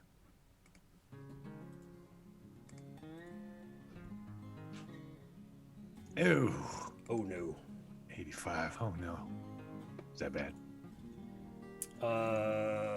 Yes. Ugh. Comes from the house. You're keeping an eye on the house, and when you turned away, you got shot. Oh, crap. And you got shot They flanking me. in the 25. Shot in the left arm, and it is. Ooh, and that's a. Nope. Oh, hold on. It's a light wound, only 3 strength. It's his grandma, isn't it? She come out with a shotgun or something. Yep, it's Grandma Clanton. Grandma Clinton. Actually, it's Wild Bill Boulay. Oh. You might know him from such hits as the bourbon I'm drinking. Wild Bill Boulay. Wild Bill Boulay shot Preacher. Ah. All right. So can I? Okay. Yeah. Now it'll be. I return the favor. We're gonna go in initiative, and I'm gonna put them at the Okay. bottom of initiative now. I'm gonna put them all down there. So I'm just gonna add one here for. Oops, I'm on the wrong layer. Go ahead there, Dakota Jack. Like you heard a gunshot, and you probably heard Preacher cry out a little bit. Lordy, I've been shot. And let's see. So the only target I see right now is over there on the other side of Dakota Jack. Yeah, in the doorway of the house, you see it. You see him there with what did he have? With a repeating rifle. And of course he's out of range of my handgun that I have out.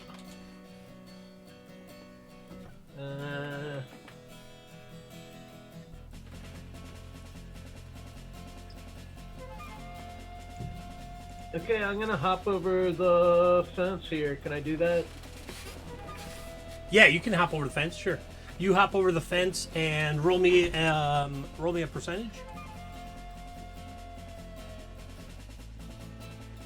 Ooh, Rich got an extra luck point. Thank you, sir.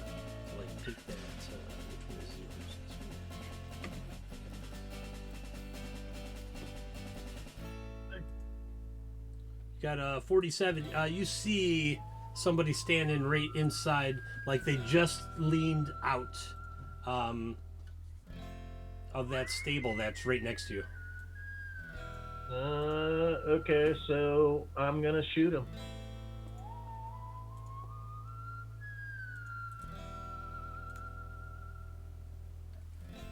They both can't be Wild Bill Boulay. I gotta look up what happened there. Twins or doppelgangers? That's Wild Bill Boulay, and well, that's Wild Bill Boulay. Well, that's just pretty weird. That ain't No, right. I am Spartacus. No, I am Spartacus. Now, one of them's got to be. I'll figure it out. One of them's got to be Young Buck. Okay. All right. Yeah. So there's a dude standing right there, And I shot him. and you shot him. Yep. And you 41 gets him in the. I should memorize this chart by now. Left shoulder. Give me a D100.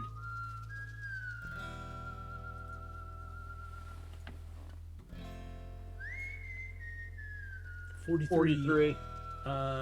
That's gonna do left shoulder. Severe wound. Nice. Well done. Well done. It's a good shot. Let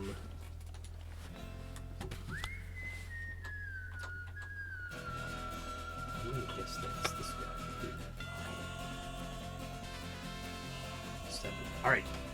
You hop over. You stop and you shoot him. All right, Belle. You saw. Dakota Jack just shoot somebody in the shed there, in the stables there. Did I see? Can I see the guy when he leaned out? Well, he was just leaning forward into the light when Dakota Jack shot him. So he kind of ends up not tumbling backwards, but moving backwards. Okay, so I'm gonna go ahead and move over the. I'm gonna hop over as well. Okay.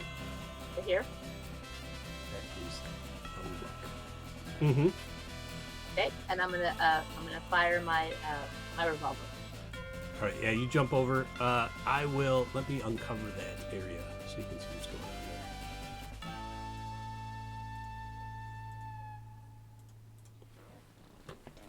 there. All right. Yeah, you jump over and you just turn, and your pistol is almost like right in his belly. Go ahead and fire.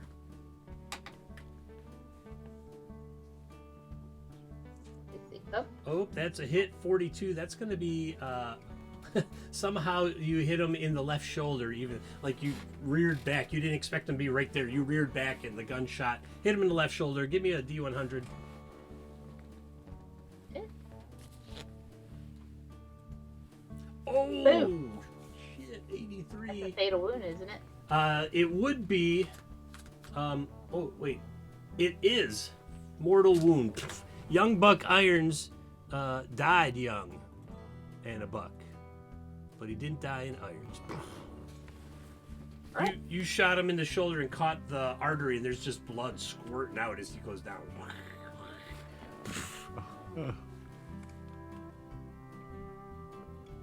All right. Yep. Can I search the body now, or do you need to wait till after we've gotten out of melee? You might want to. Well, you're not in melee. You're in gunfight. And not melee. Yeah, gunfight. Yeah. Yeah, you might want to wait. Okay. There's going to be some So- lead slinging. Preacher, Yes, sir. it's your turn. Well, I'm gonna shoot the bastard that came out and shot me. This little fella here. That's Wild Bill Boulay. Wild Bill Boulay, I'm gonna start heading back towards his well and shooting the whole time. Like that. Boom. Hit him. All right, and here we go. Oh, that's grapple. That was a grapple roll. Did not mean to throw that. I guess we could still use it. You missed. How many shots do I get? Every time you shoot, I believe it's -10. Let me make sure of that. I know it's -10 in the first one, and then here not hit determination. Yeah. Weapon Right, so- at rest. Second shot -10. Third shot -20. You got so- the Winchester, right? Yep. So I missed both times. Well, that's just one. The other one was the grapple. Are you gonna? Well, yeah, but I figured I would just still use that. No. It's still the same. It's a totally different mechanic over there. There we go. That one would second hit. shot. That one Yeah. would hit. And on that first actually- one, you're with it. First of them, both of them would hit. Oh, right. Both hit. Yeah. 2 hits. Pow, pow. So And a then, 9. can I get a third off before I get to the well? Can you? Cause I crit. Oh my God, you sure can. Pow, pow, pow. 3 shots going into Wild Bill Boulay. I'm gonna drink because I think I'm gonna have to pour it out for him soon. Tell him Preacher Thomas sent you. Let's see. A 3 is a left leg, and a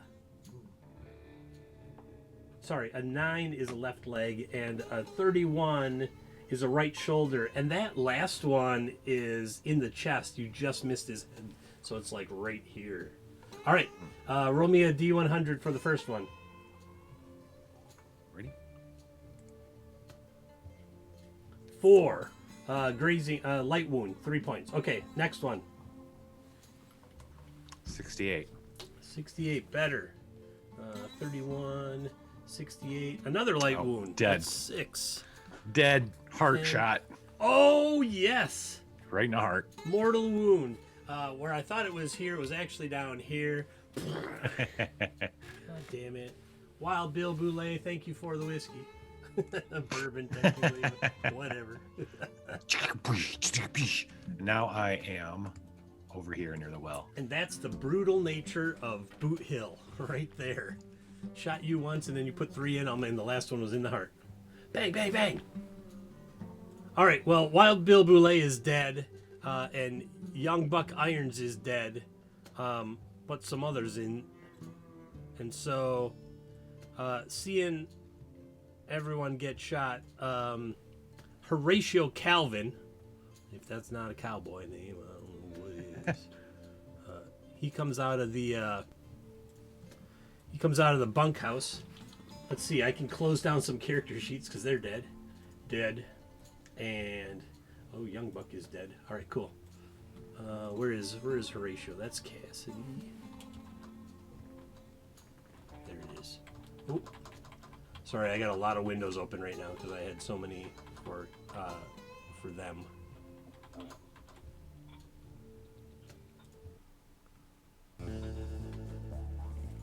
And all right, he's got 2 revolvers. Pow, pow, pow, pow. He's gonna try to take 4 shots. So the first one is a standard shot. That's a hit. And then the second one is... I want to make sure I do this right, because these shots are deadly. Here, hit determination chart, walking, crawling, running, firing 2 weapons. Firing 2 pistols is minus 30. So he's minus 30 on this second shot. Oh, 41, that would have been a hit. Pow, 2 hits. 30, 40, that would hit. That would miss. My lord, preacher. It's not looking good. All right, let's see. He's shooting me? Who's shooting me? Wait, what's going on? Horatio Calvin is shooting you. This guy over here? This guy right here. Yep, that one. And Came out of the bunkhouse and with pistols drawn. Pow, pow, pow, pow. With some really good rolls. 18, though. That first one is in the right leg. Elizabeth! Oh! Elizabeth! Luckily, there's no mortal wound in that area, so it's only minus 7. Okay. That's half your health.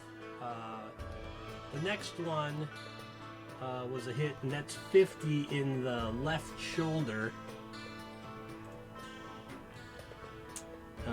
Left shoulder, like 80. That's enough to put you down, because that's another 7 points. Oops, it's minus 1. Oh, it doesn't like minuses. And then the third one that hit was 27 in the arm. For another 3. So you're technically minus 4 right now. So you fell down. You got shot hard. Bang, bang, bang. We're going to put those icons on you right now. I don't want to put a big red X on you. That's mean. And then from out of the other stable comes Cassidy Blanks. Not such an intimidating name, but steps up on the fence. What's Cassidy packing? Just 1 revolver. Let's see. I'm gonna say even Belle, odd Dakota Jack. It's on Belle. Totally misses. Poof. Shoots the horse accidentally. Oh no. Bam, bam, bam. You gave me 80 gold? What are you giving me 80 gold for, Father Jay? All right, Dakota Jack. Okay, so I'm going to... These are barrels right here, right? Where's that? I was looking. Over here? Yeah. Yeah, that's a water barrel. Okay, so I'm going to move up behind this water barrel. Try and use it as cover. And Sure. I'm going to fire 3 shots at him. Okay. Okay, so...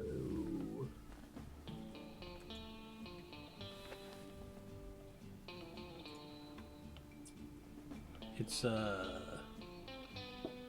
miss on the first one. Well, that can't be right. No, I mean the first one's a hit because that's. That first one, yeah. The first one's a hit. But you rolled like 80 twice. Okay, hit 19 is the right leg. Roll a D100.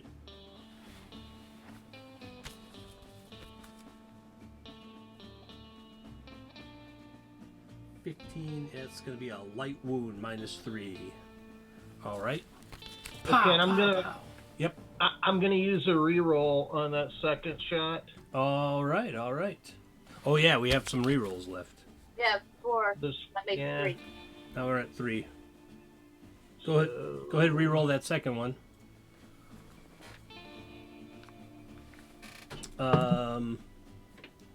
That would be 46. That's a hit then. 57. Excuse me. 57 is in the abdomen. And then roll me a D100. 24. That's going to be another light wound. Pow! Missed all the vital organs. All right. That's gonna be it for me. Okay, Belle. All right. Was he firing at this guy right here? 2 At Cassidy Blanks. Yeah, this one right here. Yeah, so 5. Okay. All right. So Belle's gonna step up and fire off her revolver. Okay. Okay. And she's gonna do because I can do 3 shots as well, correct? Yes. Okay. You're like, because you have a single action. Yeah. Gotta I'm like gonna do. kind of fan the hammer, sort of. Got it. All right. So I'm gonna go 1. Miss. I'm going to use a reroll for that one. All right. Down to 2. Damn. Miss. Can't reroll a reroll. Can't reroll. Okay. And I'm gonna take my second and third shot. Okay. Okay, You'll so be you're- at 60 for the second. So I can. It's that 60% skill Just- instead of 70. Just do it. Just click the button, and then I'll do the math. Okay. But yeah, that's a hit in 14, Alright.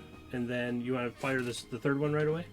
Yeah, I'll do the third one right away. That'll be at 50, so that one will miss. But Burn a point of luck, Snacks, and that one will hit. Yeah, I'm gonna do that. I'm gonna burn a point of luck. Yeah, all right. I will take your bullet. 2 hits, one at 14, one at 11. That's going to be both in the same place. 2 shots in the right leg. Roll me a D100 twice, So 2D100s. or 2 D100s. 31 and 54. 31 is 3, and 54 is 7. That's 10. That is exactly the number of hit points poor old Cassidy Blanks had left. Yay! Ooh. Pow, pow! He was climbing up the fence, and you shot him in the left leg, and he fell down and hurt himself and bled out, or was going to bleed out there in the stable. Preacher! Yeah. The Lord is with you. Roll me a D100.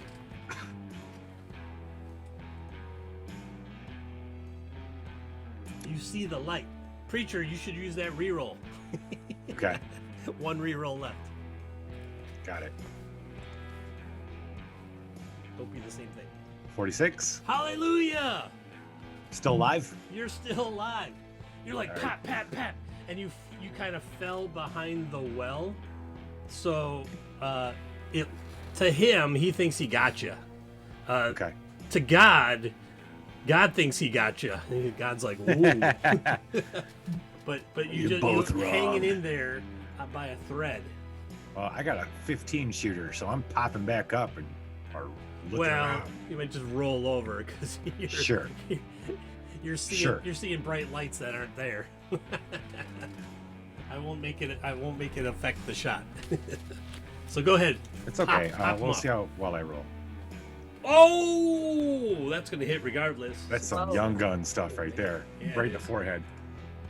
Abdomen groin. Oh, 67 abdomen groin for that one. Yep. I'll roll with the Father Jay's already got an F ready in chat. 95. Ooh. Oh. 95. Ooh. Yeah, Did that's you right. blow Let's his see. head off? 67 abdomen groin, 95 mortal wound. How am I supposed to spend this luck? Because I want to kill him. How do I spend the luck? You don't Hey, guys. have to. The 95 I was practicing. The 95 was the severity of the wound, and that's a mortal wound. So, like, Okay. you're falling backwards from his 3 shots, and you're like, Time to say your prayers. Bang! I'm bringing another one, Lord. Smack in the face. Let's say right in the middle, right between the eyes. Yep. Yeah, it's just a very clean hole, and everyone's like, those rifles generally don't do that. But then the black's like, and then you pass out. Yeah. Under the hot sun. Lord, I'm coming. Lord, this is the big one. I'm coming. Elizabeth, I'm coming. That's it. That's all the bad guys I had. It gets quiet. Yeah, it's real quiet in the. Oops! Oh man, I really zoomed in. It's real quiet in the Calvinian Ranch. I want to show you this cool map that I made. This is the one I made earlier today. Is that a It's a chapel with a stained glass reflection down on the is that floor. what it is? Oh, okay. But I was placing the bad guys, and I'm like, they wouldn't step into a chapel and shoot out of it, would they? I was going there next. Well, your friends take you there because knowing that you're a preacher, and they think you're about to die, and they figured the place you'd want to die is the house of the Lord, next to a battlefield where you just saved some souls. Give me a D100 roll. There's one reroll left in the pot, and you have one. You have one left. How about 11? Oh, you don't need none of that. All right. Hallelujah, hallelujah. You've seen The Revenant? It's going to take a lot more than that to kill me. He kind of sits up slowly, and he's like, "There's blood everywhere," and you two are shocked, absolutely shocked, because when you picked him up and carried him in there, you swear to his God that he was dead. Hit my cigarette case. Glad I had that made out of titanium. Yeah.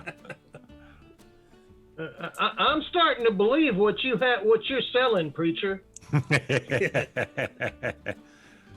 Can your God save me when I get shot 3 times? I'll take him.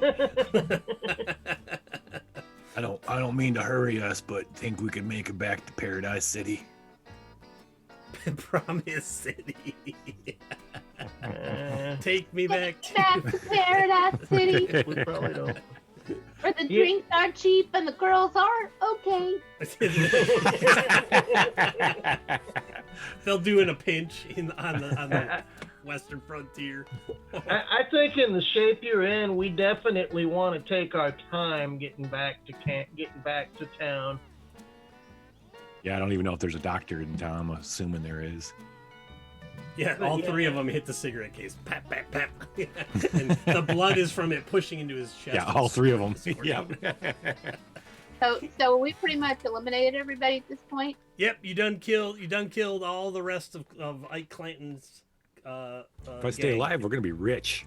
I'm Yeah. gonna be rich if I'm staying alive. Yeah. Clanton's So I line. think Yep. I think that we should kind of go ahead and. I'm not above seeing if there's anything here to be retrieved or taken as bounty, but also making sure. Let's get preacher's wounds wrapped really good and cleaned and stabilized before we head back. So if you were to be like Bart Grox and zoom in on the hog pen there, you'd see that there's 2 dead bodies. I'm showing everyone in the stream right now. There's 2 dead bodies that were already there getting eaten by the hogs. Those Yep. are the Calvinians, Mr. and Mrs. Got it. They've been dead for about a week, but the pigs don't care. And then right next to them was Ike Clanton. Okay. And so all of them, all 3 of them are now hog feed. But yeah, there's probably some stuff here worth getting, as it were. You just have to tell me what it is you want to do here. See if you get it. What's the concern of the preacher bleeding out? Do we have time to loot the corpses, or do we need to just get him back to town? Does he need a tourniquet? You Might be could something in the house. You could tourniquet them. Yeah, There's 4 dead bodies that had belts and such to keep them from bleeding out too hard. I want to go into this house up here where the one guy came out of, the one that shot Preacher, because we're going to have to go into the house anyway to get some clean bandages and stuff as it is. So, whilst going in to look for that, let's go ahead. This house, this is obviously where they were set up. Yeah, that's the main house of the ranch, where the Calvinians lived. Yeah.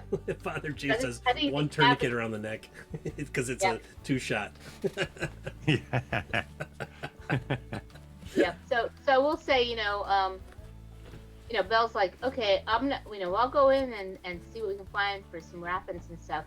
But also, she's a woman who knows what a woman's house should look like, because it's had been, a couple that lived there. Yep. And walk in and see anything out of sorts that would just not seem to be, that would be seem off from the residents themselves as she's going in to find some bed linens.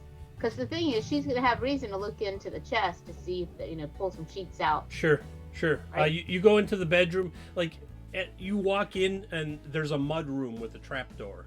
And then you walk down that hallway. On the right is the kitchen. I just got tired of putting stuff in the house. I figured I'd put a couple things and you figured it out.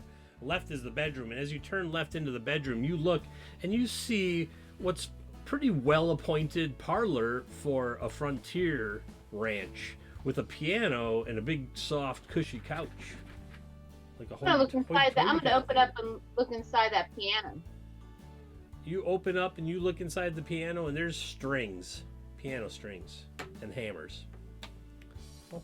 It's finely tuned as well. But nothing else beyond that? Mm-mm. All right, check the couch. It's a very comfortable couch. You just got all muddy and bloody. What's in the bedroom? That's where the business gets done. There's a dresser, like a big Business wardrobe is sleeping. thing. All right. No, they only have one bed. Right. You open it up and it's clothes, hardy clothes, a couple, like 2 or 3 nice dresses, a little on the pricey side, for what you would figure to be ranchers. Like they must have either come from money or made a little money or something, you're not sure. Let's go check the tap door. That's their root cellar where they keep all their preserves and their pickles and their jerky and such. And that's what you find down there. Some ham hocks hanging out, some salamis aging. I'm going to eat a pickle and offer the preacher one. I'll take it. Pickles help heal the wounds. I just kind of shock You found the magic in my world. Wait a minute. All right. I'm wondering about this now. And then over here is the bunkhouse. That's the bunkhouse. Lots of smelly bunks. Ain't been changed or washed or nothing for some time. There ain't no bunk hands. They probably chased them all off or whatever. Yeah. Or these guys actually could have gotten their way into this homestead by pretending to be bunk hands coming in, and once they got in, they killed the couple, Nah, they just rolled up and said, hey, we just need some water for our horses, and the Calvinians and the farmhands were like, okay, come on in. And then they went whoosh. Can we use your telegraph? Yeah. Can I get a cup of sugar? Where are they hiding the loot? What loot? We're looting them now. No, the gang. The Looting the gang. gang. Gotcha. Okay. The gang. Okay. I'm too out of it. Yeah. Preacher. Yeah. Preacher's talking to his Lord and Savior. All right. Here, I'm gonna put Preacher right in that really cool stained glass. Right, Preacher. You're late.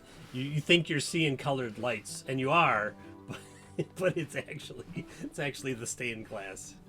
All right. And do we see? Yep. So I didn't find anything in the house or the bunkhouse. Nope. This is a grain cellar. It's a grain silo. Grain silo, and next to that is the. Like a warehouse. They keep a bunch of pigs and wool, like pig meat that they smoked, and wool. Half of it's a smokehouse in the back. There's things like that. Nothing out of the ordinary. Check the stables. They stink. They haven't been mucked out for quite some time. There's a foal in the middle one where that white horse is running around, and then there's just some regular old horses, riding horses in the end ones. Check the well. Pull the bucket up out of the well. When you pull the bucket out of the well, it's full of water. You bastard. Give me...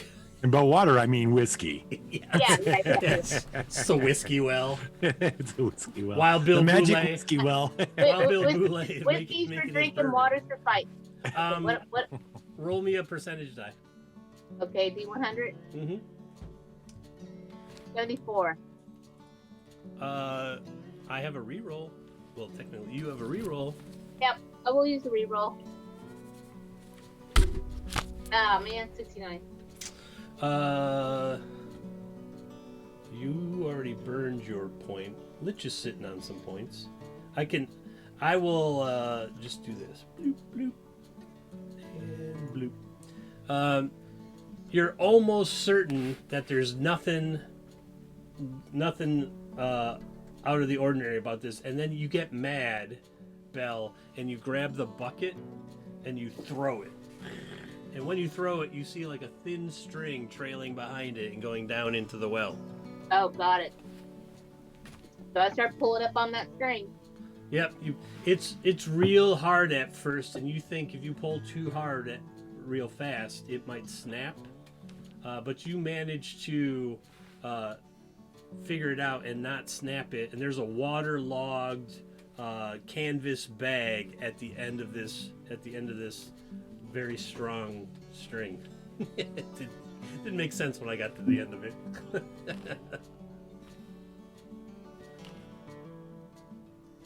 All right, Slante. Looking Let's open up that bag and see what's in it. You all done playing Dungeons and Dragons and get me back to city? I don't know traps. A dragon. I have been sitting by the preacher, making sure he's not losing too much blood, while Belle is looking for loot. Well, Yeah. the thing is that we know that we know that there is something bigger going on here, and better to find it now than to get back and have the sheriff go, oh, what about this or that, or what. So, All right. In the bag, you open it up, and there's some kind of metal contraption. You start like laying out the pieces, and as best as you can ascertain, it seems like they all go together, and then there's some type of powder charge at the bottom, and you think it might shoot something off into the air and go somewhere, and maybe blow up wherever it gets. But it seems to be missing some pieces. Interesting. Like a payload. It seems to be missing a payload. Got it. All right. So Well, we'll take this. it's basically a 3-piece rocket. It's about 5 feet tall. You light the fuse. Well, all you had to say was, munitions, explosion, up in the air, and she's like, I'm gonna take this along. You So, two go back to town. I got this. Let's go back. Yeah. So, All right, so you pack everything up. You stabilize Preacher. You get on your horses. You make a slow trot back to Promise City. We'll take the other horses with us because I feel like they're abandoned property at this point, and I wouldn't want them to starve worth a lot of out money. here. Yeah. There's agreed. nobody alive here. So you get back to Promise City and you report to Sheriff Earp, like what you saw at the Calvinian Ranch, and that the Calvinians are dead, and someone might want to go out there and keep the hogs from eating all of them and give them a Christian burial and whatnot. Preacher can't do it because he's really banged up. Preacher, you're going to be bedladen for like 13 weeks, give or take. That's a long time to just be convalescing. And when you get to town, those two shifty dudes, them shifty fellas that you escorted. But I'm just gonna be biding my time reading the good book, and by good book I mean the Winchester catalog for 1881. Woo-wee, how many guns can I have? It's like Red Dead Redemption 2 now, where you're like flipping through customizations, like, oh, I can get all gold filigree. The Lord would want me to have this. Oh yes. The two shifty fellas show up and they say, they look at you. Well, they look at Preacher and they're like, we're glad you made it there, Preacher. You sure do seem to have the luck of God on your side. I cough up a little blood. Or a lot. Like, oh, it's just like a partially congealed thing. You're like, yes, I do. All right. And they're like, you didn't happen to find anything weird out there, did you? The U.S. government would really like to get its hands on some missing pieces of experimental weaponry.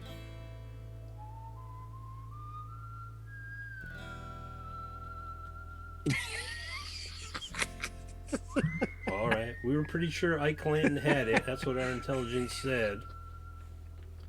About yay big. Ike Clanton? Yeah. No, when we arrived, he was in the hog pen. What'd you think we did? Do you think we looted the property before we left? I'm dying. This isn't Dungeons and Dragons. Y'all were gone for 7 hours. No, just kind of do it. We had to take the long way back. All right. Well, there was those 5 minutes. I mean, those 3 hours we were standing outside the stables there, waiting for that one guy to come out. Yes, they basically say, well, if you found anything of interest to the U.S. government, we would be more than happy to pay you for anything that you found, and if not, then we will continue our duties to protect and serve the Union as it is. Have a good day. These are the shifty guys who had the like Secret Service badges. Mm-hmm. Yep, it's them. I was gonna say, what was it you were speaking of? Some type of flying weaponry that could strike from a great distance and explode. That we feel falling into hands of into the enemy of the Union's hands would be highly detrimental to the continued existence of our great nation. The bell goes.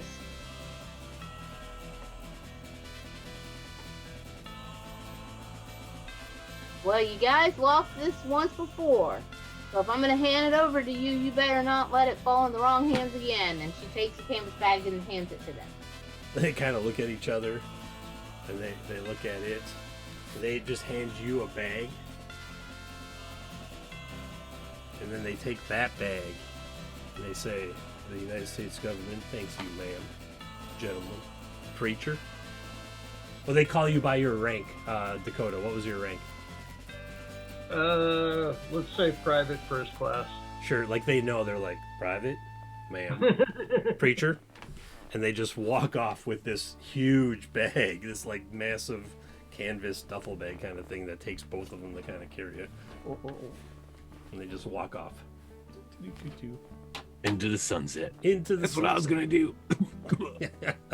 So what's in Don't my go bag? near the light. You open it up, and there's got to be something like, I'm gonna say, I don't know, $500. All right. We'll make it even. $450, $150 each. Just turn that bag over. And I appreciate that so much. I'll buy Belle the best bottle of whiskey in town, and grab some laudanum for the preacher. Hey, laudanum. Yep. And Sweet laudanum. Getting real close to your god now. Maeve is, I'm sorry. Belle's going to take $10 and give it to Maeve and say, "Here, take care of the preacher. He's gonna be laying in bed for a long time. Take care of him. Anything you do to help him heal faster. Of course, don't. That obviously means don't wear him out with one of your girls. Just make sure they take good care of him to save this side of God." Hallelujah! Everyone is saved. Y'all are rich. And so ends the saga of the saga. The huge saga. The saga. It's saga. The saga. The 2-episode saga. The 2 episodes. The very Saga. epic. I kind of envision, girls trotting into the preacher's room and him just trying to convert them from the bed. Before we do anything, the preacher's like, before we do anything, we have to pray. And she's like, I don't get paid enough for this. That's like the outtakes as the credits are rolling. I really dug the Wild West stuff. It seemed like that old series, Wild Wild West, with the Secret Service agents. I loved that series. I used to. Yeah, that was me like too. one of 3 things my dad and I watched when I was a kid: The Untouchables, The Wild Wild West, and The Outer Limits. Man, did I have nightmares! Holy crap! The Outer Limits freaked me out. What was the one with what's his name who played Ducky on? There was one that Ducky from. Pretty in Pink? No. Ducky from NCIS was in one. It was probably Outer Limits one or Night Gallery. Night Gallery. I had nightmare. I used to watch that with my dad too. I used to have nightmares about that one. But Ducky, who's Ducky from NCIS? The actor who played Ducky in NCIS was really a well-known actor in the 60s and 70s, and so I remember the one episode. It was David McCullum is his name. Oh, you would totally know him if you saw him. Yeah. David McCullum. So he was in. Let's see. I mean, when he was young, is he still alive? He's a Scottish actor. 1933. Yeah, he's still probably still alive. 80 something, mid 80s, could be. 1933. That's when King Kong was. He's as old as King Kong. Oh, David McKellen, 47. Oh shit, no, he'd be 90 something. 1947 to present, it says. Oh, okay. Here. So he was in the Night Gallery, I want to say in 74? 71. 71. He was Ilya Kuryakin from The Man from Uncle. Man from Uncle. I Yeah. had Oh, no yeah, he was idea. Man Versus from Robert Vaughn. What a great cast that was. Just remember there was one very specific segment he was in: The Phantom Farmhouse, Silent Snow, Secret Snow. Whoa. 1971. Man, that was just like dude, was I 7 crushing on this guy then? That's crazy. 1971, Dr. Joel Winter, The Phantom Farmhouse, Yeah. Season 2, Episode 16 of Night Gallery. Look at that. Yeah, but no, The Man from Uncle, and he was Marcus Welby, which is another thing about things. He was literally in everything. The Invisible Man. $6 million Man, Invisible Man, Return of the Man from Uncle, Heart to Heart, Sapphire Steel. The A-Team, Matlock. Oh he my played God. Steel and Sapphire and fantastic. Steel. Why do I still remember the opening to Heart so vividly? I don't know. I do not understand why. The long road shot. Yep. Wasn't there like? There's like the classic like 70s and 80s like with the heart. The heart. Right? Yeah. Yeah. Yeah. It's funny though, you talk about westerns. I thought that was great. Bart shared that list of these classic or must-see western films, and it makes me think about when I was growing up. One of the things we watched a lot. I mean, I do remember being really young, and my parents loving to watch Gunsmoke. But Bonanza was definitely and then as you mentioned earlier, the Wild West. Wild West. Wild West. Yep, that was interesting because Wild West has very kind of a little more, almost like a. It was around the time when The Prisoner and whatever else came out, so it's kind of a bit more that 60s kind of style. So, but yeah, Robert Conrad, good old Robert Conrad. Wild Wild West had that weird West feel to it. It did. It was always like right on the edge, and then the '99 movie with Will Smith like stepped over the line and got pretty weird, but not like magic weird, but like techno weird. Yeah, steampunk weird. Steampunk weird, yeah.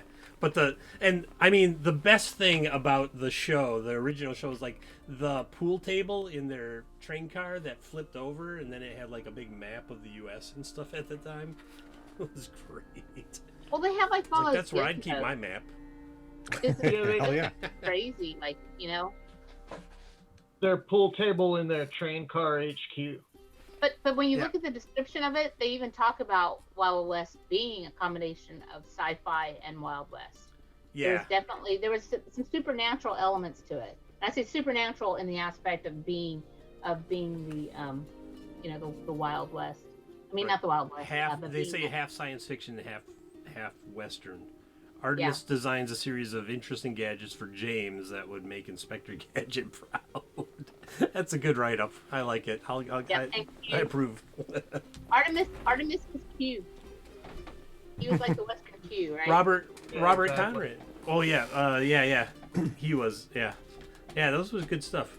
I know we got a little weird here at the end. I can't just run a regular game. There's got to be some weird funky plot twist. But this was simply something taking place at the time. I'm not saying it was a rocket, because that takes some. I'm not saying it was a rocket, but it was a rocket. It could have been a rocket. Could have been a It was rudimentary probably a rocket. By a long way away, they mean like a half mile. Right. down the slope. They don't know. They're Secret Service guys. Yeah, my favorite. I didn't grow up watching cowboy stuff on TV, but I watched a lot of cowboy movies. I loved the Trinity series. Trinity with the left hand of God and the right hand of God. Left hand of God. Trinity was the left hand of God. He was like super fast. He was like super fast, and his brother was the right hand of God. And God was it was the devil's left hand of the devil and the right hand of the devil. Trinity. And their father. It was a series. No, it was. I think so. I think there was 3 of them. It was like Trinity Rides Again, Trinity.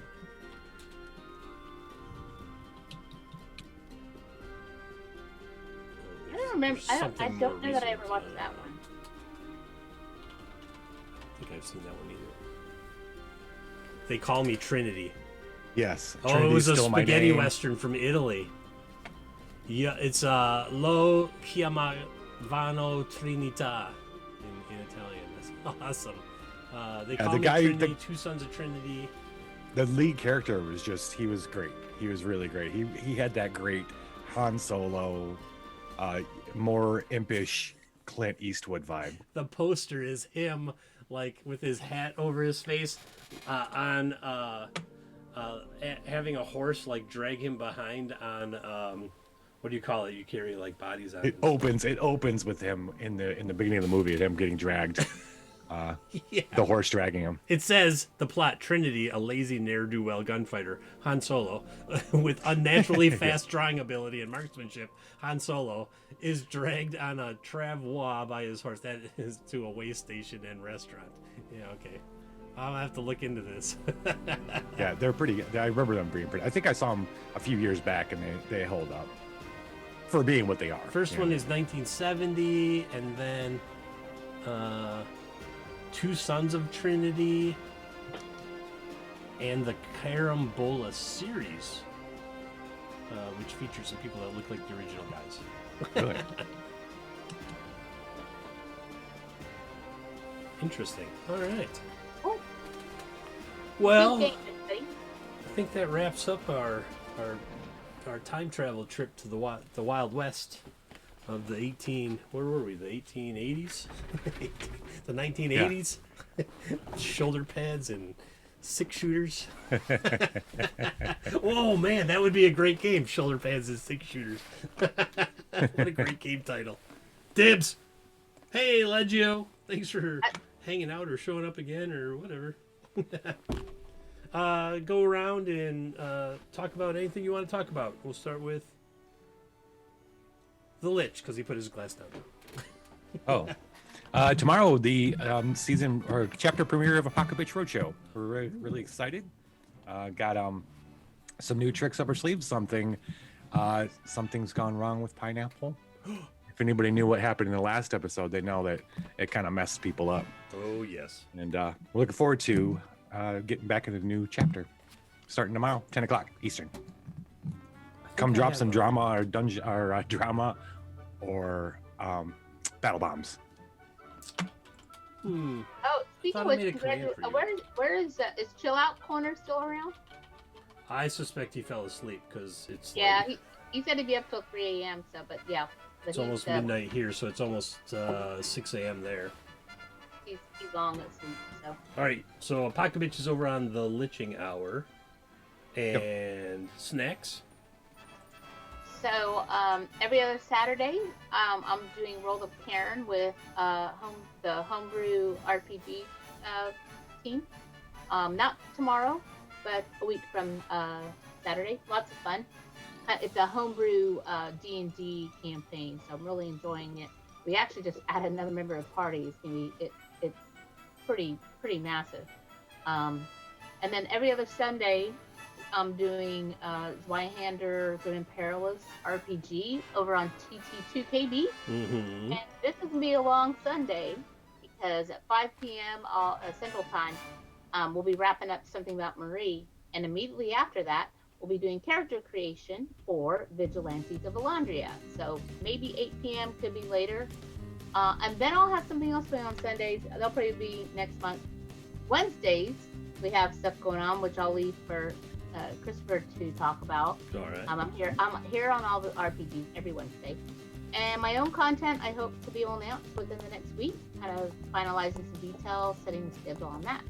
Related to film and booze, what it's like being a green gamer, being new to the whole RPG online stuff. Oh, interesting. Yeah.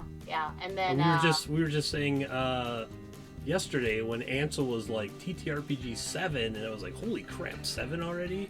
Because 3, I think it was 3 where you and I first met, which is now 5 months ago because I took a month off. Yeah, and just real briefly about that, the intent is to help to reduce the barrier of entry into it, and it's kind of a bit of a pay it back or pay it forward in that where I've gotten to in my online and RPG. It has a lot to do with Christopher and Lich and everything there, and how to help. So like even today, my mom was asking me on Facebook. She was like, a friend of mine wants to do some of this online gaming. Where do they get started? How they get started? And so, and being able to just do that, it's different between just telling one person, but being able to have something about kind of a, welcome to the community. Here's how you do it. I'm looking forward to doing that. So. Right. Bart Crocs, anything you want to talk about? I got nothing to plug, but I had a lot of fun playing this, and I'll be around. Awesome, yeah. I had a lot of fun running this. I thought it was going to be really crunchy reading through the book, but then Yeah, it didn't turn out to be that bad, really. it's just a matter of I have to look something up when you hit, and it's like that's why. So I tried to make it so that when you click the attack button, we determine whether or not you hit, and then it does the first location roll, and then there's just one. I couldn't get it to do, and I wanted them to be separate because then it's a little more like, oh, in the abdomen, roll the die, and then you get to roll how vital or how hard that it was. Yeah, I thought it would be really super crunchy, and it's not. It turned out to be really smooth, and the combat was really fast because that last combat, I was like, oh, I think this is taking an hour, and you guys were like, pow, pow, pow, pow, pow, pow, shoot people in the heads and stuff. Yeah. It's definitely unforgiving. Technically, the Lich died, but... That last shot was like But mortal he's a wound. preacher, so he has, there is divine intervention there. Yeah. Yeah, right. That's why I was like, I played it, like I wanted it to have fun and cool and everything, and I thought this was really awesome. So Wednesday. let's see. Well, with snacks, I will be on TT2KB starting tomorrow night. Not in the early session. I'm in Vigilantes of Elandria. And then Monday I'll be here for DM prep again around 4 p.m. Central, if all goes well. Tuesday I usually don't stream because I go to the Liching Hour and watch Viva La Dungeon, and it's fucking awesome. Or play. Well, sometimes I play. That's true. I need to win. I haven't won for a long time. And then Wednesdays we're here, either star crawling or pirating. This coming Wednesday will be Star Crawl. We'll be on the Generation Chip, where crazy things are happening. Oddly, they're kind of in a Wild West situation right now as well. And then the other Wednesdays is Mischief Gold and Piracy in DCC. So Nautical Pirate Campaign in DCC. And then next week Thursday is really cool. I get to play in X-Crawl Live on Goodman Games Official. Yeah, and you haven't even you didn't watch last episode. You haven't seen anything, have you? The only thing I Maybe saw a accidentally. Yeah, it was a thumbnail because we were looking through the thumbnails. I was like, yeah, but it's not gonna tell. Well, it's gonna tell you kind of like, yeah. No, I'm real good at like not spoilering myself because I'm a player. I've been a player a long time, and usually I know all the secrets. So it's really cool when I don't know all the secrets, and I'm like, oh my god, what's gonna happen? So I'm really looking forward to that. I hope you guys get as farther than the last guys, just so you can see more of the cool prep I did. I prepped 3 encounters. They only made it past. They didn't make it past the first one. DM existence, yeah. the game master existence. Like I have all this prep. That's why sometimes, especially like today, I'm like, I have the story outlined in my head, but how much prep can I really do? So I made the map, and desperation was just on the fly, which I thought was really interesting. And then it ended up being a whole big thing. So who knows? If we return to Boot Hill, maybe some Secret Service agents will be involved. Oh yeah, right on. Well, and I just want to comment on that too, though, because I think that, you know, when you start to do the world building, then that doesn't happen, and you'll build around it. Because I think about the fact that, it's like I said to you the other day, I'll go back to Village of Death.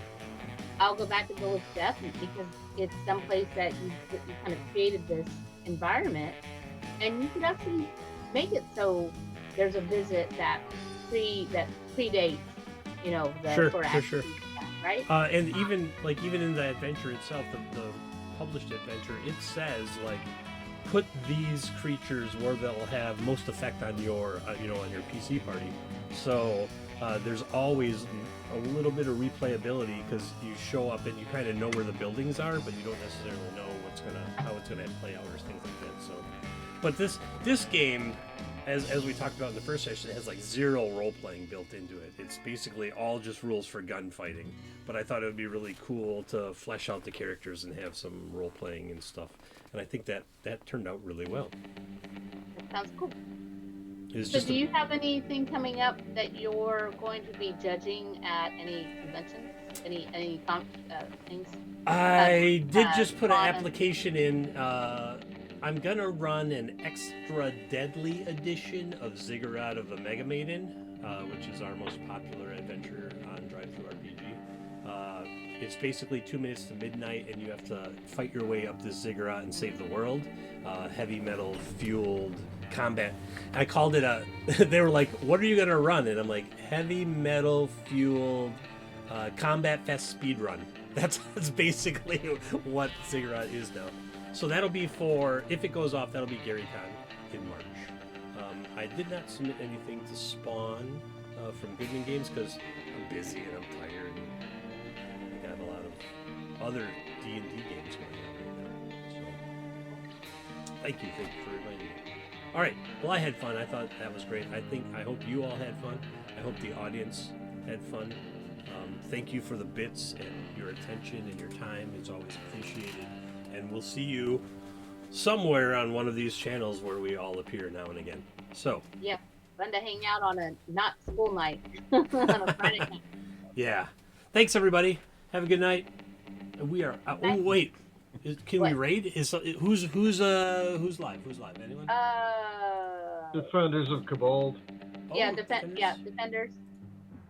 No Norcalian, no TT2KB. We can raid. Yeah, well, Legio's on. Is he? Went on. Sure. Yeah. Oh, I thought he was. He really needs to get to affiliate. So we're gonna go help him. We're gonna try to help him out. Heck yeah. So Legio's on. Okay. All right, we're gonna raid. Super cool guy. I love hanging out in his channel. He's so funny. He has some amazing voices in him because he was just making voices for Pokemon the other day, and it was perfect. I was like, that's the perfect voice for that character. Oh my god! All right, 6 viewers. We're gonna raid now. Raid. Again, stop the stream. The raid is on.